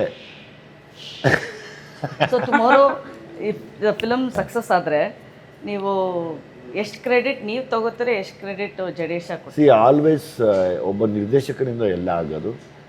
ನಾನೊಬ್ಬ ಕೆಲಸಗಾರ. ನಾನಿಲ್ಲಿ ಇವತ್ತಿಗೂ ನಾನು ಹೀರೋ ಆಗಿ ಅಲ್ಲಿ ನಿಂತಿಲ್ಲ, ಹೀರೋ ಆಗಿ ನಟನೆ ಮಾಡಬೇಕು ಅಂತ ಹೋಗಿಲ್ಲ, ಒಂದು ಪಾತ್ರಧಾರಿಯಾಗಿ ಹೋಗಿದ್ದೀನಿ. ಏನೇ ಕಟ್ಟಿದ್ರೂ ತಾಯಿ ತಂದೆಯಾಗಿ ನಿಲ್ಲುವಂಥ ನಿರ್ದೇಶಕನಿಗೆ ಹೋಗ್ಬೇಕು ಕ್ರೆಡಿಟ್ ಯಾವತ್ತು. ಓಕೆ, ಬಟ್ ನೀವು ಇವಾಗ ನಿರ್ದೇಶಕರಾಗಿದ್ದೀರಾ, both of you like you every aspect of cinema you love, you enjoy. So ಒಂದು ಜಡೇಶ ಒಂದು ಡೈರೆಕ್ಟ್ರಾಗಿ, ನೀವು ಆ್ಯಕ್ಟ್ರ್ ಆಗಲ್ಲದೆ ನಿಮ್ಮ ಇನ್ಪುಟ್ಸು ಅವರು ಇಷ್ಟಪಡ್ತಾರೆ ತೊಗೊಳಕ್ಕೆ. What was the certain inputs from both of you, like ನೀವು ಕೊಟ್ಟಿದ್ದು? ಫ್ರಮ್ ಮೈ ಸೈಡ್ ಏನಿಲ್ಲ, ಲೈಕ್ ತುಂಬ ಸೀನ್ನ ಡಿಸ್ಕಸ್ ಮಾಡಿದ್ದೀವಿ. ಅದರ ತಕ್ಕನಾಗಿ ಅವ್ರದ್ದೊಂದು ನಮ್ಮ ಮೇಲೆ ಒಂದು ಲಿಬರ್ಟಿ ಬಿಟ್ಟಿದ್ರು. ಮಾಡಿ ಸರ್, ನಿಮ್ಗೇನು ಅನಿಸುತ್ತೋ ಅದನ್ನು ಮಾಡಿ, ಅದು ಚೆನ್ನಾಗಿದ್ದಾಗ ನಾನು ಅದನ್ನು ತಗೋತೀನಿ ಅಂತ. ಸೊ ಅಲ್ಲಿ ಕೂಡ ತುಂಬ ಮಾತುಕತೆ ಮಾಡಿ ಅವರು ಥಾಟ್ಗಳು ಚೆನ್ನಾಗಿದ್ದಾಗ ನಮ್ಮದು ಏನೋ ಎಕ್ಸ್ಪೆರಿಮೆಂಟ್ ಮಾಡ್ಬೋದಾ ಅಂತ ಹೊಸದು ಅನಿಸಿದಾಗ ಯೂಸ್ ಟು ಪಿಕ್ ಎವ್ರಿಥಿಂಗ್. ಅದು ನಮಗೆ ಹೊಸ್ದಾಗಿ ಕಾಣುತ್ತೆ ಇಲ್ಲಿ. But when two good actors come together, actually I am a learning actor. ನಾನು ಐ ಡೋಂಟ್ ನೋ, ಎಲ್ಲರೂ ಕಲಿಯೋ ಥರ ಆ್ಯಕ್ಟ್ರುಗಳೇ ಎಲ್ಲರೂ. No, but when two good actors come together, Raj B Shetty and Vijay, ಅಲ್ಲೆಲ್ಲ ಒಂದು ಕಡೆ ಓಕೆ ಪರ್ಫಾರ್ಮೆನ್ಸ್ ಮ್ಯಾಟ್ರ್ ಆಗುತ್ತೆ. ಅಲ್ಲೇನಾಗುತ್ತೆ, ಇಬ್ರಿಗೂ ಜಲಸ್ ಇಲ್ಲ, ಯಾರನ್ನೂ ಒಬ್ರಿಗೊಬ್ರು ಓವರ್ ರೂಲ್ ಮಾಡಬೇಕು ಅಂತ ಇಲ್ಲ. ಕತೆ ಏನು ಹೇಳುತ್ತೋ, ಈಗ ನಮ್ಮ ಮಾಸ್ಟ್ರಾಗಿ ಇವತ್ತೇನು ನೀವು ಮಾಡಬೇಕು ಅಂತಿರೋ ಅದನ್ನು ಇಬ್ಬರೂ ಪ್ರಾಮಾಣಿಕವಾಗಿ ಮಾಡಿದ್ದೀವಿ. ಇಲ್ಲಿ instead of telling protagonist and antagonist ಅನ್ನೋಕ್ಕಿಂತ ಹೆಚ್ಚಾಗಿ ಇಬ್ಬರು ಎರಡು ಥಾಟ್ಗಳನ್ನ ಇಟ್ಕೊಂಡಿರೋರು ಬದುಕಲ್ಲಿ, ಎರಡು ಅಂದ್ಕೊಂಡಿದ್ದಾರೆ. ನಂದು ಇದೇ ಅಜೆಂಡಾ, ನಾನು ಹಿಂಗೆ ಬದುಕಬೇಕು ಅನ್ನೋದ್ರ ಮಧ್ಯೆ ಒಂದು ಕಥೆನ ವಿವರಿಸ್ತಾ ಹೋಗ್ತೀವಿ. ಇದು ಅವಾಗ will leave it on the people. ನೀವು ಹೇಳಿ ನಮಗೆ ಯಾವ್ದು ಸರಿ ಅಂತ. ನಾನು ಸರಿ ಅಂತನೋ ಅವ್ರು ಸರಿ ಅಂತನೋ ಇಲ್ಲ, ನೀವು ನೋಡಿ ನೀವು ಹೇಳಿ. ಆ್ಯಕ್ಚುಲಿ ಇದನ್ನೇ ನಾವು ಮಾಡಬೇಕಾಗಿರೋದು. ಮತ್ತು ರಾಜ್, ನಿಮ್ಮ ಹೇರ್ ಸ್ಟೈಲ್ ಆಗಲಿ, the way you look and feel of the character, ಆ ಚೇಂಜಸ್ಸು ನಿಮ್ಮ ಪರ್ಫಾರ್ಮೆನ್ಸ್ಗೆ ಎಲಿವೇಶನ್ ಆಗುತ್ತಾ, ಅಥವಾ to show the inner conflict about a character? ಅಂದರೆ ಅವ್ರ ಕ್ಯಾರೆಕ್ಟ್ರಿಗೆ ಒಂದು ರೂಲರ್ ಅಂತ ಕೊಟ್ಟಾಗ ಆ್ಯಂಡ್ ಆ ಕ್ಯಾರೆಕ್ಟರ್ ಡಿಸೈನ್ ಮಾಡಿದಾಗ ಅವನು ಒಂದು ರೀತಿ ಕಾಣಬೇಕು ಅಂತ ಅವ್ನು ಡೈರೆಕ್ಟ್ರಿಗೆ ಒಂದು ಆಸೆ ಇರುತ್ತೆ. ಅದು ಅವ್ರಿಗೆ ಯಾವ ರೀತಿ ಆಸೆ ಇದೆ ಆ ರೀತಿ ಕಾಣೋದಕ್ಕೆ ನಾವು ರೆಡಿ ಇರಬೇಕು. ಆ್ಯಂಡ್ ಅದು ತುಂಬ ಹೆಲ್ಪ್ ಮಾಡೋದು ಪರ್ಫಾರ್ಮ್ ಮಾಡೋದಕ್ಕೆ. ಅಂದರೆ ನಾವೇ ಕ್ಯಾರೆಕ್ಟ್ರ್ ಒಂದ್ಸಲ ಮಿರರಲ್ಲಿ ನೋಡಿಕೊಂಡು ಇದು ಮನುಷ್ಯನೇ ಬೇರೆ ಅಂತ ಅನ್ಸೋಕ್ಕೆ ಶುರು ಆಗುತ್ತೆ. ಸೊ ಅದು ನಮಗೆ ಇನ್ನೂ ಎನ್ಹ್ಯಾನ್ಸ್ ಮಾಡುತ್ತೆ. ಈಗ ಎಕ್ಸಾಂಪಲ್, ಅವನು ಸಿಗರೇಟ್ ಸೇದಂಗಿಲ್ಲ, ಬೀಡ ತಿನ್ನಂಗಿಲ್ಲ, ಇದೆಲ್ಲ ಮಾಡದೆ ಆ ನೆಗೆಟಿವಿಟಿ ತನ್ನಿ ಅಂದರೆ ತರಬಹುದು, ಬಟ್ ಅದರ ರಿಸ್ಟ್ರಿಕ್ಷನ್ ಜಾಸ್ತಿ ಆಗುತ್ತೆ. ಆಗ ಬೇರೆ ರೀತಿ ಯೋಚನೆ ಮಾಡಬೇಕಾಗತ್ತೆ. ಸೊ ಹಾಗಾಗಿ ನಮ್ಗೆ ಯಾವ ಟೂಲ್ಸ್ ಕೊಡ್ತಾರೆ, ಯಾವ ಮ್ಯಾನರಿಸಮ್ಸ್ ಕೊಡ್ತಾರೆ, ಯಾವ ಬಾಡಿ ಲ್ಯಾಂಗ್ವೇಜ್ ಕೊಡ್ತಾರೆ, ಯಾವುದನ್ನು ಡಿಸೈನ್ ಮಾಡ್ತಾರೆ, ಅದು ನಮ್ಗೆ ನಿಜವಾಗ್ಲೂ ತುಂಬ ಹೆಲ್ಪ್ ಆಗುತ್ತೆ. ಅದು ನಮಗೆ ನಾವು ಬೇರೆ ರೀತಿ ಕಾಣಿಸ್ದಾಗ, ನಮ್ಮನ್ನು ನಾವು ಫಸ್ಟ್ ಕನ್ವಿನ್ಸ್ ಮಾಡ್ಕೊಂಡಾಗ, ಆ ಅಷ್ಟು ಜಾಗದ ಓನರ್ ನಾನು ಅಂತ ಅನ್ಕೊಳ್ಳೋದಕ್ಕೆ ನಾನೊಂದು ಬೇರೆ ರೀತಿ ಕಾಣಬೇಕಲ್ವ. ಅದು ಕಾಣಿಸಿದ ತಕ್ಷಣ ನನಗೆ ಅನ್ಸುತ್ತೆ, ಇಲ್ಲ ಇದು ನಿಜವಾಗ್ಲೂ ನಾನೇ ಅಂತ, ಇದು ನನ್ನ ಕಂಟ್ರೋಲಲ್ಲಿರುವಂಥದ್ದು ಎಲ್ಲದೂ ಕೂಡ ಅಂತ. ಆಗ ನಮ್ಗೆ ಅದು ತುಂಬ ಈಸಿಯಾಗಿ ಬರುತ್ತೆ. ಓಕೆ, ಐ ಥಿಂಕ್ ಅದು ಎಲಿವೇಟ್ ಮಾಡುತ್ತೆ ಪರ್ಫಾರ್ಮೆನ್ಸ್ ತುಂಬ ಸಲ. Okay, of course. ಅಂದರೆ when I spoke to your daughter Ritanya, ಅಪ್ಪ ಇನಿಷಿಯಲಿ ಹೆಸಿಟೆಂಟ್ ಆಗಿದ್ದರು ನಾವು ಆ್ಯಕ್ಟಿಂಗ್ ಬರೋದಕ್ಕೆ ಅಂತ ಹೇಳಿದರು. ಬಟ್ ಅದಾದಮೇಲೆ I convinced him in such why you hesitant you being an actor? Because this a ocean ಇದು, you need lot of strength to swim ಇಲ್ಲಿ. ಆ ಸ್ಟ್ರೆಂತ್ ಇಲ್ದಿರ ಬರಬೇಡಿ ಅಂತ ಅಷ್ಟೇ. ಈಗ ನನ್ನ ಮುಲಾಜಿಂದ ಬರೋದು ಅದು ಸ್ವಲ್ಪ ಒಂದು ಮೀಟ್ರು 10 ಮೀಟ್ರ್ ಅಷ್ಟೇ ಈಜಕ್ಕೆ ಸಾಧ್ಯ. ನಮ್ಗೆ ಕಂಪ್ಲೀಟ್ ಸ್ಟ್ರೆಂತ್ ಇದ್ದರೆ ಮಾತ್ರ, ಎಸ್ಪೆಷಲಿ ಸ್ವಿಮ್ಮಿಂಗ್ ಯಾಕೆ ಹೋಲಿಸ್ತೀನಿ ಅಂದರೆ like you need lot of oxygen and also breath, energy ಎಲ್ಲ ಬೇಕಾಗತ್ತೆ. ಅದಕ್ಕೆ ಈ ಓಷನಲ್ಲಿ ಇಳಿಬೇಕಾದ್ರೆ ಲೈಕ್ ಯು ನೀಡ್ ತುಂಬ ಪ್ರಿಪ್ರೇಷನ್ ಬೇಕಾಗತ್ತೆ. And also I don't believe in luck, I believe in the God's grace ಯಾವಾಗಲೂ. ಸೊ ಅದು ತುಂಬ ಚೆನ್ನಾಗಿ ಬರಬೇಕು. ನನಗೆ ಬಂದಿದೆ, ನಿನಗೆ ಬರುತ್ತೋ ಇಲ್ವೋ ಗೊತ್ತಿಲ್ಲ. ನಾನು I might be A father but I am not your future ಅಲ್ವಾ? ಸೊ ನಾನು ಅದನ್ನು ಯಾವಾಗಲೂ ಹೇಳ್ತಾ ಇದ್ದೆ. ಐ ಡೋಂಟ್ ನೋ, ನನಗೆ ಗೊತ್ತಿಲ್ಲ.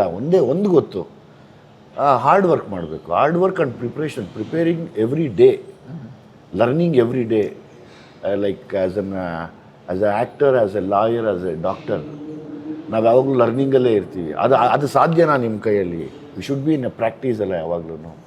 ಪ್ರಾಕ್ಟೀಸ್ ಮಾಡ್ತೀನಿ ಅಂದರೆ ಮಾಡಿ, ಇಲ್ಲ ಅಂದರೆ ಬೇಡ. ನಾನು ಇವತ್ತೇ ಹೇಳ್ತಾ ಇದ್ದೀನಿ, ಅದು ಅರ್ಧಕ್ಕೆ ನಿಂತೋಗುತ್ತೆ. ನಮ್ಮದು ಒಂದು ಆಸೆ ಇತ್ತು, ಹಠ ಇತ್ತು, ರೋಷ ಇತ್ತು, ನಾವು ಬಿಡ್ತಿಲ್ಲ ಅದನ್ನು. ಅದೆಲ್ಲ ನಿಮಗಿದೆಯಾ ಅನ್ನೋ ಪ್ರಶ್ನೆ ಹಾಕಿ ಕಳಿಸಿದೆ ಅವ್ರಿಗೆ. ಇಲ್ಲ ನಾವು ಮಾಡ್ತೀವಿ ಅಂದಾಗ okay. What was that one tip you gave them at least? Hard work and mobilising. ಯಾವಾಗಲೂ ಲೈಕ್ ಯಾರೂ ಇಲ್ಲಿ ದೊಡ್ಡವರಲ್ಲ, ಮರಕ್ಕಿನ್ನ ಮರ ದೊಡ್ಡದು. ಇಲ್ಲಿ ನಿನಗೆ ದೊಡ್ಡ ಮರ ಸಿಕ್ಕಿದಾಗ ತಲೆ ಬಾಗಿಸು. ಯಾವಾಗಲೂ ಅಷ್ಟೇ, ತುಂಬ ವಿಚಾರಗಳಿರುತ್ತೆ, ತಿಳ್ಕೊ, ಮುಂದೋಗು, ಇನ್ನೂ ದೊಡ್ಡ ಮರ ಸಿಗುತ್ತೆ, ತಿರ್ಗಾ ತಲೆ ಬಗ್ಸು. ಅಷ್ಟೇ ಜೀವನ. ಅದು ಬಿಟ್ಟು ಬೇರೆ ಏನು ಮಾಡೋಕ್ಕೆ ಹೋದ್ರೂ ಮರಕ್ಕಿನ್ನ ದೊಡ್ಡದಾಗಿ ಬೆಳೆಯೋಕ್ಕೆ ಹೋಗಬೇಡ. ಅಂದರೆ ಇವಾಗ ಒಂದೊಂದ್ಸತಿ ಅನಿಸುತ್ತೆ, ಓಕೆ ನಮ್ಮ ಮನೇಲಿ ನಮ್ಮ ಅಪ್ಪ ಆ್ಯಕ್ಟ್ರು, ನಾವು ಮುಂದುವರಿಬೋದು ಅದರೊಳಗೆ ಅಂತ. But they have to stand on the individual. ಹೌದೌದೌದು, ಅವ್ರಿಗೆ ಒಂದು ಸಪ್ರೇಟ್ ಸ್ಟ್ರಗ್ಲಿಂಗ್ ಇದೆ, ಅದನ್ನು ಮಾಡಲೇಬೇಕು. ಇಲ್ಲಿ ನಾವು ಆ್ಯಕ್ಟ್ರುಗಳ ಮಕ್ಕಳು ಅಂದ ತಕ್ಷಣ ಯಾರೂ ಸುಮ್ಮನೆ ಬ್ಲೆಸ್ ಮಾಡಲ್ಲ. ಆ್ಯಕ್ಚುಲಿ ಟೇಕಿಂಗ್ ಬ್ಲೆಸ್ಸಿಂಗ್ ನೋಡಿ, ಒಂದು ತಪಸ್ಸು ಮಾಡಿದಾಗ ಒಂದು ಸರಿ ದೇವ್ರ ಪ್ರತ್ಯಕ್ಷ ಆಗಿ ಏನು ಬ್ಲೆಸ್ ಮಾಡ್ತಾರೋ ಹಂಗೆ ನೀವು ತಪಸ್ಸು ಮಾಡಿದ್ರೇ ಜನ ಬ್ಲೆಸ್ ಮಾಡೋದು.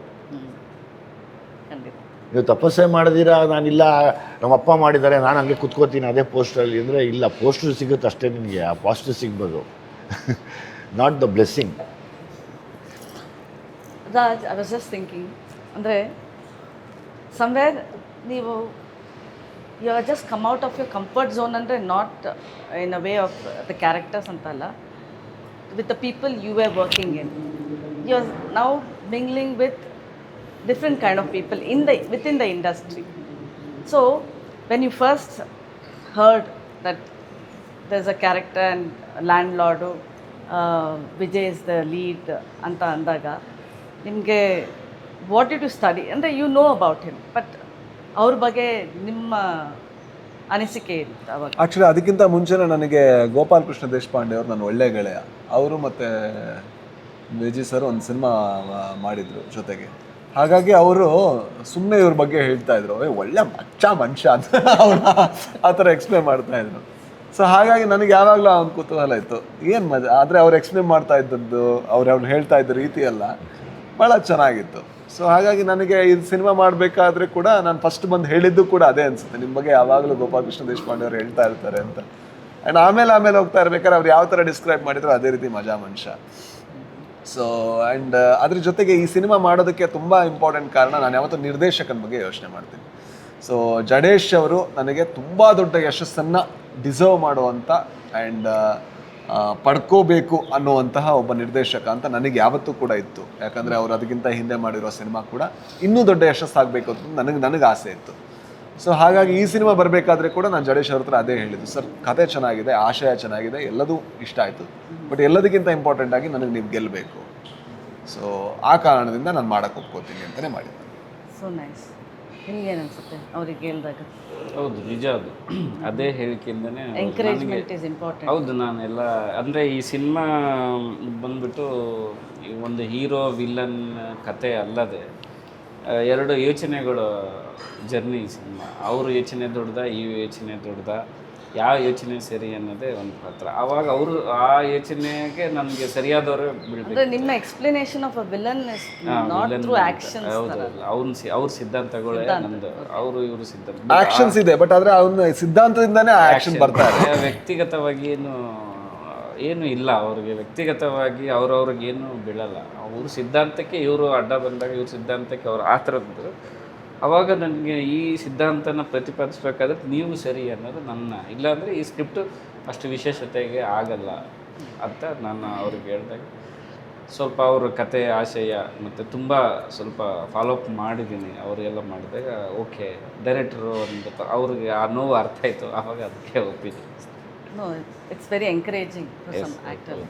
Coming to Vijay sir, ನಿಮ್ಮ ಈ ನಡುವೆ like some things social media is very fast. ಅಂದರೆ ಇಲ್ಲ, ಈ ಜೈ ಭೀಮ್ ಅನ್ನೋ ಸ್ಲೋಗನ್ನು ನಿಮ್ಮಿಂದ ತುಂಬ ಸ್ಪ್ರೆಡ್ ಆಗ್ತಾ ಇದೆ. You are voicing it out. Is it on purpose, deliberate, what? From the heart. Okay, what is the reason? ನಾನು ಸುಮಾರು ವಿಷಯಗಳನ್ನ ಓದ್ತಾ ಒಂದೇ ಅನಿಸಿದ್ದು, ಲೈಕ್ ಬಾಬಾ ಸಾಹೇಬರು ಏನು ನಮಗೆ ರೈಟ್ಸ್ ಕೊಟ್ಟಿದ್ರು, ಕಾನ್ಸ್ಟಿಟ್ಯೂಷನ್ ಬಗ್ಗೆ ಏನು ಮಾತಾಡಿದ್ದಾರೆ, ಅವ್ರು ಏನು ಬರೆದಿದ್ರು, ಈಕ್ವಾಲಿಟಿ ಬಗ್ಗೆ ಏನು ಮಾತಾಡಿದ್ದಾರೆ, ಶೋಷಿತರು ಅಂತ ಏನು ಹೇಳ್ತಾರೆ, ಅಂದರೆ ಅವರೆಲ್ಲೂ ಕಾಸ್ಟ್, ಕ್ರೀಡ್ ಆ್ಯಂಡ್ ರಿಲಿಜನ್ ಬಗ್ಗೆ ಹೇಳ್ದಿರ ನೊಂದಿರೋರ ಬಗ್ಗೆ ಏನು ಮಾತಾಡ್ತಾರೆ. ಅಂದರೆ ನಾವೆಲ್ಲ ನೊಂದಿರೋರೇ ಆಗಿರೋದ್ರಿಂದ ಒಬ್ಬರು ನೊಂದಿರೋರ ಪರವಾಗಿ ಇಷ್ಟೆಲ್ಲ ಮಾತಾಡಿದ್ದಾರೆ. ಅದೊಂದು ಬೆಳಕು ನಮಗೆ. ಇಸ್ ಇಟ್ ಬಿಕಾಸ್ ಈ ಫಿಲಮ್ ಬರ್ತಾ ಇದೆ ಅಂತ ಜೈ ಭೀಮ್ ಅನ್ನೋದು? ನಾನು ಶುರು ಮಾಡಿ 10 ವರ್ಷ ಆಗಿತ್ತು, ಅದು ನಿಮ್ಗೆ ಗೊತ್ತೇ ಇಲ್ಲ, ನೀವು ಅದನ್ನು ನೋಡೇ ಇಲ್ಲ. 12 ವರ್ಷದ ಮುಂಚೆ ನಾನು ಮಾಡಿದ್ದೆ ಅದನ್ನು. ನಂದು ಆವಾಗಲಿಂದನೂ ಈ ಹೋರಾಟ ಇದೆ. Not on any cost. ಇದು it's for the equality and the rights. ನನಗೆ ಚಿಕ್ಕ ವಯಸ್ಸಿಂದನೂ ಅದು ಆಸೆ ಇದೆ. ಸೊ ಹಂಗಾಗಿ ನಾನು ಎಲ್ಲೋದ್ರೂ ಅದನ್ನು, yes, it's my heartful voice. ಅದು ನನ್ನ ಸೋಲಿಂದ ಬರೋದು. ಜೈ ಭೀಮ್ ಅಂತ ಕರಿತೀನಿ ಎಲ್ಲಿದ್ದರೂ. But also one side you're voicing out for some good reasons, yeah, but there's also the small controversies release closer to release. ನಿಮ್ದು ಕಾಂಟ್ರವರ್ಸೀಸ್ ಒಂದು ಸ್ವಲ್ಪ ಮತ್ತೆ ವಾಪಸ್ ಬರ್ತಾ ಇದೆ. ನನಗೆ ಯಾವಾಗಲೂ ಒಂದೇ ಅಂದ್ಕೊಳ್ಳೋದು, ಕಾಂಟ್ರವರ್ಸೀಸ್ ಈ ಒಂದು ಈ ಟ್ರೈನ್ ಹೋಗ್ಬೇಕಾದ್ರೆ ಪ್ಯಾರಲಲ್ ಆಗಿರುತ್ತಲ್ಲ ಎರಡೂ ಹಳಿಗಳು, ಆ ಥರ ಅದು ಜೊತೆಲೇ ಬರಬೇಕು. ಬಂದಾಗಲೇ ನಾವು ಗೆಲ್ಲಬೇಕು, ಆವಾಗಲೇ ಕರೆಕ್ಟ್ ಅದು ಅಲ್ವಾ? ಈಗ ನನಗೆ ಗೆಲ್ಲೋ ಆಸೆ, ಅವರಿಗೆ ಸೋಲಿಸೋ ಆಸೆ ಅಂದಾಗ ನಾನು ಗೆಲ್ಲೋದು ಮಾತ್ರ ಯೋಚನೆ ಮಾಡ್ತಾ ಇರ್ತೀನಿ. ನನ್ನ ಗುರಿ ಅದೇನೇ, ಬೇರೆ ಇರೋಲ್ಲ. ಪಕ್ಕದಲ್ಲಿರುತ್ತೆ, ಏನು ಮಾಡೋಕ್ಕಾಗಲ್ಲ ಅದನ್ನು. What do you think about me saying Jai Bhim as an individual? ನಿಮ್ಗೇನು ಅನಿಸುತ್ತೆ? ಯಾಕೆ ಹೇಳ್ಬಾರ್ದು ಅನಿಸುತ್ತೆ ನೀವು ಅದನ್ನು? ಇಲ್ಲ, ಹೇಳ್ಬಾರ್ದು ಅಂತ ಏನಿಲ್ಲ. ಹೇಳಿ, ಯುವರ್ ಒಪಿನಿಯನ್. ಅಂದರೆ we also talk about equality and everything, but we talk it in very ordinary way. But ಜೈ ಭೀಮ್ ಅನ್ನೋ ವರ್ಡ್ ಕೇಳಿಸ್ಕೊಂಡಿದ ತಕ್ಷಣ ಅದೇನೋ ಲೈಕ್ ಸಮ್ ಬಿಗ್ ವರ್ಡ್ಸ್ ಥರ ಅಷ್ಟೇ. ಎಲ್ಲರೂ ಮಾತಾಡೋದು ಅದೇ. ಬಟ್ ಒಂದು ಏನಾರು ಎಕ್ಸ್ಟ್ರಾ ವರ್ಡ್ ಆಡ್ ಮಾಡಿದಾಗ ಏನೋ ಇವ್ರು ಹೋರಾಟಕ್ಕೆ ನಿಂತಿದ್ದಾರೆ ಅಂತ ಅಲ್ಲ. ಇದೊಂದು ಹೋರಾಟನೇ, ಬದುಕು ಒಂದು ಹೋರಾಟನೇ. ಇವತ್ತು ನೀವು ಏನೋ ಒಂದು ಸಣ್ಣ ವಿಷಯ ಆಯಿತು, ಸಮಸ್ಯೆ ಆಯಿತು ಅಂತಾಗ ನೀವು ಒಂದು ಸ್ಟೇಷನ್ಗೆ ಕಂಪ್ಲೇಂಟ್ ಕೊಡಕ್ಕೆ ಹೋದಾಗ್ಲೂ ಅಲ್ಲಿ ನಿಮಗೆ ನ್ಯಾಯ ಸಿಗದೆ ಅದು ಹೋರಾಟನೇ. ನಿಮ್ಗೇನೋ ಅಂದ್ಕೊಂಡಿದ್ದು ನಿಮ್ಮ ಆಫೀಸಲ್ಲಿ ಸಿಗ್ತಿಲ್ಲ ಅಂದಾಗಲೂ ಅದು ಕೂಡ ಒಂದು ಹೋರಾಟನೇ. ಆ ರೈಟ್ ಬೇಕು ಅಂತಲೇ ಅವ್ರು ಬರೆದಿರೋದು. ಸರ್, ಈಕ್ವಾಲಿಟಿ ಎಲ್ಲಿದೆ ಸರ್ ಹೇಳಿ? ಅದಕ್ಕೆ ತಾನೇ ನಾವು ಹೊಡೆದಾಡ್ತಾ ಇದ್ದೀವಿ ಇವತ್ತು. ಯಾವಾಗಿಂದ ಹೋರಾಟ? ಈ ಹೋರಾಟ ಇದು ನಡೀತಾನೆ ಇರುತ್ತೆ. ಹೌದು, ನಿಮ್ಮಂಥ ದೊಡ್ಡ ದೊಡ್ಡ ಜರ್ನಲಿಸ್ಟ್ಗಳು ಇದ್ರ ಬಗ್ಗೆ ಮಾತಾಡಬೇಕು. ಅಲ್ಲ, ಐ ಥಿಂಕ್ ಹೋರಾಟ ನಡೀತಾನೆ ಇರಬೇಕು, ಅದ್ರಲ್ಲಿ ತಪ್ಪೇನಿಲ್ಲ ಅಲ್ಲ. ಹೌದು, ಎಲ್ಲದೂ ಒಂದ್ಸಲ ಸರಿ ಆಯ್ತು ಅಂತ ಯಾವಾಗ್ಲೂ ಆಗಕ್ ಸಾಧ್ಯ ಇಲ್ಲ. ಹಾಗಾದ್ರೆ ಸರಿ ಇಲ್ಲ ಅನ್ನೋ ಕಾರಣಕ್ಕೆ ನಾವು ಸುಮ್ಮನೆ ಇರ್ಬೇಕು. ನಾವು ಬರೀ ಅದನ್ನ ಹೇಳ್ಕೊಂಡು ಬರ್ತಾನೆ ಇದೀವಿ. ಅಲ್ಲ, ನಾವು ಸರಿ ಮಾಡಕ್ಕೂ ಟ್ರೈ ಮಾಡ್ತಾ ಇದೀವಿ. ಈಗ ನಮ್ಮ ಸೆಟ್ಗಳಲ್ಲಿ ನಾನು ಹೇಳೋದು, ನನ್ನ ಸೆಟ್ಗಳಲ್ಲಿ ಅಥವಾ ನನ್ನ ಸುತ್ತಮುತ್ತ ನಾನು ಆಗದೆ ತರ ನೋಡ್ಕೊಳ್ಳೋದು ನನ್ನ ಕರ್ತವ್ಯ ಆಗುತ್ತೆ, ಅದು ನನ್ನ ಹೋರಾಟ ಆಗುತ್ತೆ. ಅರ್ಥ ಆಯ್ತಾ? ಹಾಗಾದ್ರೆ ಅದು ಯಾವಾಗ್ಲೂ ಇರುತ್ತೆ. ನಾ ಮಾತಾಡಬಾರ್ದು. ನನ್ನ ತಂದೆ ನನ್ನ ತಾಯಿಗೆ ಬೈದ್ರು, ಅಯ್ಯೋ ಅದು ಯಾವಾಗ್ಲೂ ಶತಶತಮಾನಗಳಿಂದಿದೆ, ನಾ ಸುಮ್ಮನೆ ಇರಬೇಕು, ಆಗಲ್ಲ. ನನ್ನ ಫ್ರೆಂಡ್ ಯಾರೋ ಒಬ್ಬ ಕಾಸ್ಟ್ ರಿಮಾರ್ಕ್ ಮಾಡ್ದ, ಅಯ್ಯೋ ಅವನ್ ತಾತನೂ ಮಾಡ್ತಾ ಇದ್ರು, ಇದು ಹಾಗಾಗಲ್ಲ. ನನ್ನ ಮುಂದೆ ನಡೀತಾ ಇದ್ರೆ, ನನಗೆ ಸಾಧ್ಯ ಇದ್ರೆ ನಾನು ಅದ್ರ ಬದಲು ಮಾಡೋಕ್ಕೆ ಪ್ರಯತ್ನ ಮಾಡ್ಬೇಕು. ಇಲ್ಲಾಂದ್ರೆ ನಾನು ಅದ್ರಲ್ಲಿ ಭಾಗಿಯಾಗ್ತೀನಿ. But what is that equality within the industry you have, ನೀವು ನೋಡ್ತಾ ಇರೋದು? ಅಲ್ಲ, we are Talking about trying our best to get the equality ಅಷ್ಟೇ. In the film, within the film everywhere, ನಿಮ್ಗೆ ಎಲ್ಲ ಕಡೆನೂ ಇದೆ ಅದು. ಎಲ್ಲ ಕಡೆ ಇದೆ ಅಲ್ವಾ? ಎಲ್ಲ ಕಡೆ ಇದೆ ಅದು. ಹಾಗೆ ಇಂಡಸ್ಟ್ರಿಲೂ ನಾವು ಈಕ್ವಾಲಿಟಿ ಟ್ರೈ ಮಾಡ್ತಾ ಇದೀವಿ ಅಷ್ಟೇ. No, because today everyone says, oh, ನಮಗೆ ಒಂದು ದೊಡ್ಡೋರು ಅಂತ ಇಲ್ಲ, we don't have that person who can, you know, guide us who can guide us also and who can look up to ಅಂತ. ಅದಿಲ್ಲ ನಮ್ಮ ಇಂಡಸ್ಟ್ರಿ. ಏನಿಲ್ಲ, ಇಲ್ಲೇನಾಗಿದೆ, like a ruler or a survivor ತರನೇ ಇಲ್ಲೇನಾಗುತ್ತೆ ನೋಡಿ. ವೆರಿ ಗುಡ್ ಕ್ವಶನ್ ಇದು. ಇಲ್ಲಿ ಯಾರ್ಯಾರು ವಿದ್ಯಾವಂತರಿದ್ದಾರೆ, ಒಂದು ಕಾಲ ಇತ್ತು ಇದಕ್ಕೆ ವಿದ್ಯೆ ಬೇಡ, ವಿದ್ಯೆನೇ ಬೇಕಾಗಿಲ್ಲ, ಲುಕ್ ಇದ್ದರೆ ಸಾಕು ಅಂತ. ವಿದ್ಯೆ ಇದ್ದರೆ ಸರ್ವೈವ್ ಆಗ್ಬೋದು ಇಲ್ಲಿ. ಅಂದರೆ ಎಲ್ಲ ವಿದ್ಯೆ ಒಂದು ಬಂದರೆ ಎಲ್ಲನೂ ತಿಳ್ಕೊತಾನೆ. ನೀವು ಮೋಸ ಮಾಡ್ತಾ ಇದ್ದೀರಾ, ಯಾಮಾರಿಸ್ತಾ ಇದ್ದೀರಾ ಏನಂತ ಗೊತ್ತಾದರೆ ನಾನು ಇರಬೇಕಾ ಬೇಡವಾ ಅಂತ ಯೋಚನೆ ಮಾಡೋಕ್ಕೆ ವಿದ್ಯೆ ಬೇಕು. ನಮ್ಮಲ್ಲಿ ಕೊರತೆ ಇರೋದೇ ಅದೇನೆ, ವಿದ್ಯಾವಂತರ ಕೊರತೆ ಇರೋದಕ್ಕೆ ಇಷ್ಟೆಲ್ಲ ಆಗ್ತಾ ಇರೋದು. ಪ್ರಾಪರ್ ವಿದ್ಯಾವಂತರು ಬಂದರೆ ಎಲ್ಲವೂ ಸರಿ ಆಗುತ್ತೆ. ಎಲ್ಲವನ್ನೂ ಪ್ರಶ್ನೆ ಕೇಳ್ತಾರೆ, ಆನ್ಸರ್ ಹುಡುಕ್ತಾರೆ, ಅದನ್ನು ತೋರಿಸ್ತಾರೆ. ಇದೆ ನನಗಾಗಿ ಸಮಸ್ಯೆ, ನಿಮ್ಗಾಗೋದು ಬೇಡ ಅಂತ ಹೇಳ್ತಾರೆ. ಅಲ್ಲ, ಬಟ್ ಸಿನಿಮಾ ಇಂಡಸ್ಟ್ರಿನೇ ಒಂಥರ ಹೋರಾಟದ ಥರ ಆಗ್ಬಿಟ್ಟಿದೆಯಲ್ಲಪ್ಪ. ಎಲ್ಲ ಫೀಲ್ಡು ಅಷ್ಟೇನೆ ಅದು. ಎಲ್ಲ like I am talking about in comparison to landlord, how a survivor always try to work around his ಈಗ ಇದೇ ಸಿನಿಮಾ ಅಂತ ತಗೊಳ್ಳೋಣ. ನಾರ್ಮಲಿ ಹೀರೋ ಸೆಂಟ್ರಿಕ್ ಸಿನಿಮಾ ಆಗಿರುತ್ತೆ. ಇಲ್ಲಿ ಹೀರೋ ಪಕ್ಕ ನಾನು ಕೂತಿದ್ದೀನಿ, ಕರೆಕ್ಟ್ ಅಲ್ವಾ? ಆ ಪೋಸ್ಟರಲ್ಲಿ ಎಲ್ಲರೂ ಇದ್ದಾರೆ, ಎಲ್ರಿಗೂ ಇಂಪಾರ್ಟೆಂಟ್ ಕ್ಯಾರೆಕ್ಟರ್ ಇದೆ. ಅಲ್ಲೇ ಬಂತಲ್ಲ ಈಕ್ವಾಲಿಟಿ. ಕತೆಗೆ ಏನು ಬೇಕೋ ಅದು ಕೊಟ್ಟಿದ್ದೀವಿ ಅಂದರೆ ಅಲ್ಲೇ ಆಶಯನೇ ಅದಲ್ವಾ? ಸಿನಿಮಾದ ಆಶಯನೂ ಅದೇ, ಸಿನಿಮಾದೊಳಗಡೆ ಕೂಡ ಆಶಯ ಪೂರ್ಣ ಆಗಿದೆ ಅಂತ ಆಯ್ತಲ್ವ? ಸೊ ಇಲ್ಲಿ ಫಿಮೇಲ್ ಕ್ಯಾರೆಕ್ಟರ್ ತುಂಬ ಸ್ಟ್ರಾಂಗ್ ಆಗಿರುತ್ತೆ. ಸೊ ಅದು ಕೂಡ ಆಶಯನೇ ಅಲ್ವಾ? ಹೌದು. ಅಂದರೆ ಈಕ್ವಾಲಿಟಿಯಿಂದ ಎಷ್ಟು ಯೂಸ್ ಆಗುತ್ತೆ ಈ ಥರದ್ದು ಹೊಸದೊಂದು ನೋಡೋಕ್ಕೆ ಶುರು ಅದು ಪ್ರಯತ್ನ. ಆ ಯೋಚನೆ ಇರೋದ್ರಿಂದ ನಾನು ಬಂದೆ, ಅವ್ರು ಬಂದರು. ಈಗ 3 ಜನ ಒಂದೊಂದು ಯೋಚನೆಯಲ್ಲಿ ಇದ್ದೀವಿ ಯಾವಾಗಲೂ. ಈ ಆ್ಯಸ್ ಎ ಡೈರೆಕ್ಟರ್ ಅವ್ರದ್ದು ಒಂದು ಥಾಟ್ ಇದೆ, ಮೀ ಆ್ಯಸ್ ಎ ಡೈರೆಕ್ಟರ್ ನಂದೇನೋ ಒಂದು ಥಾಟ್ ಇದೆ, ಈ ಆ್ಯಸ್ ಎ ಡೈರೆಕ್ಟರ್ ಅವ್ರದ್ದು ಒಂದು ಥಾಟ್ ಇದೆ. 3 ಒಂದೇ ಓಡಾಡ್ತಾ ಇದ್ದೀವಿ ಏಳಿಗೆಗೆ. ಓಕೆ, ಅಂದರೆ ಸಿಸ್ಟಮ್, ಸಿನಿಮಾದ ಒಂದು ಸಿಸ್ಟಮ್ಮು ಈ ಏಳಿಗೆಗೆ ಎಲ್ಲರೂ ಹೋರಾಡ್ತಾರೆ. ಹೌದು, ನಾವು ಎಲ್ಲಿವರೆಗೂ ಮುಂದುವರೆದಿದ್ದೀವಿ, ಇನ್ನೆಷ್ಟು ಮುಂದುವರಿಬೇಕು, ಬೇರೆಯವ್ರು ಕಂಪೇರ್ ಮಾಡಿಕೊಂಡ್ರೆ ನಾವೆಷ್ಟು ಹಿಂದಿದ್ದೀವಿ ಅಂತ ಯೋಚನೆ ಮಾಡ್ತಾ ಇದ್ದೀವಿ ಯಾವಾಗಲೂ. ಬಟ್ ಆಲ್ಸೋ ಲೈಕ್ ಅಂದರೆ ರಾಜ್ಬಿ ಶೆಟ್ಟಿಯವರು ಒಂದು ಸ್ವಲ್ಪ ಫಿಲಮ್ಸ್ ಮಾಡಿ is been trying to go down south, ಅಂದರೆ spreading his horizons. But Vijay ಅವರು ತುಂಬ ಲೇಟಾಗಿ ಬೇರೆ ಲ್ಯಾಂಗ್ವೇಜಿಗೆ ಎಂಟ್ರಿ ಅದು. ಹಾಂ, ನಂದೊಂದು ಸ್ವಲ್ಪ ಲೇಟ್ ಎಂಟ್ರಿ. ನಾನು ಬಂದಿದ್ದು ಲೇಟ್. ಹೀರೋ ಆಗಿದ್ದಾಗಲೇ 32 ವರ್ಷ. ನಾನು ಏನು ಮಾಡಲಿ? ಹೌದೌದು, ಅವ್ರು is younger than me. So ಅದಕ್ಕೆ 28 ವರ್ಷಕ್ಕೆ ಫಸ್ಟ್ ಸಿನಿಮಾ. ಮತ್ತು ನಾನು 32 ವರ್ಷ ಹೀರೋ ಆದಾಗ. Late but latest and greatest. What is that? ಅಂದರೆ ಅಲ್ಲಿ ಹೊರಗಡೆ ಲ್ಯಾಂಗ್ವೇಜಲ್ಲಿ ನೀವು ಕೆಲಸ ಮಾಡಿದಾಗ ಬೇರೆ ಒಂದು ಲರ್ನಿಂಗು. ಅವಾಗ ನಿಮ್ಮ ಕನ್ನಡ ಇಂಡಸ್ಟ್ರಿ ಬಗ್ಗೆ ನಮ್ಮಲ್ಲಿ ಈ ಥರ ಇಲ್ವಲ್ಲ ಅಂತ ಏನಾದ್ರು ಅನಿಸ್ತಾ? ನಾವು ಕನ್ನಡಿಗರು ಯಾರಿಗೂ ಏನೂ ಕಡಿಮೆ ಇಲ್ಲ. ನಮ್ಮಲ್ಲಿ ಕೊರತೆನೇ ವಿದ್ಯೆ. ಅದಿಲ್ಲ ಅಂತಲೇ ಅವಾಗಿಂದ ಹೇಳ್ತಾ ಇರೋದು.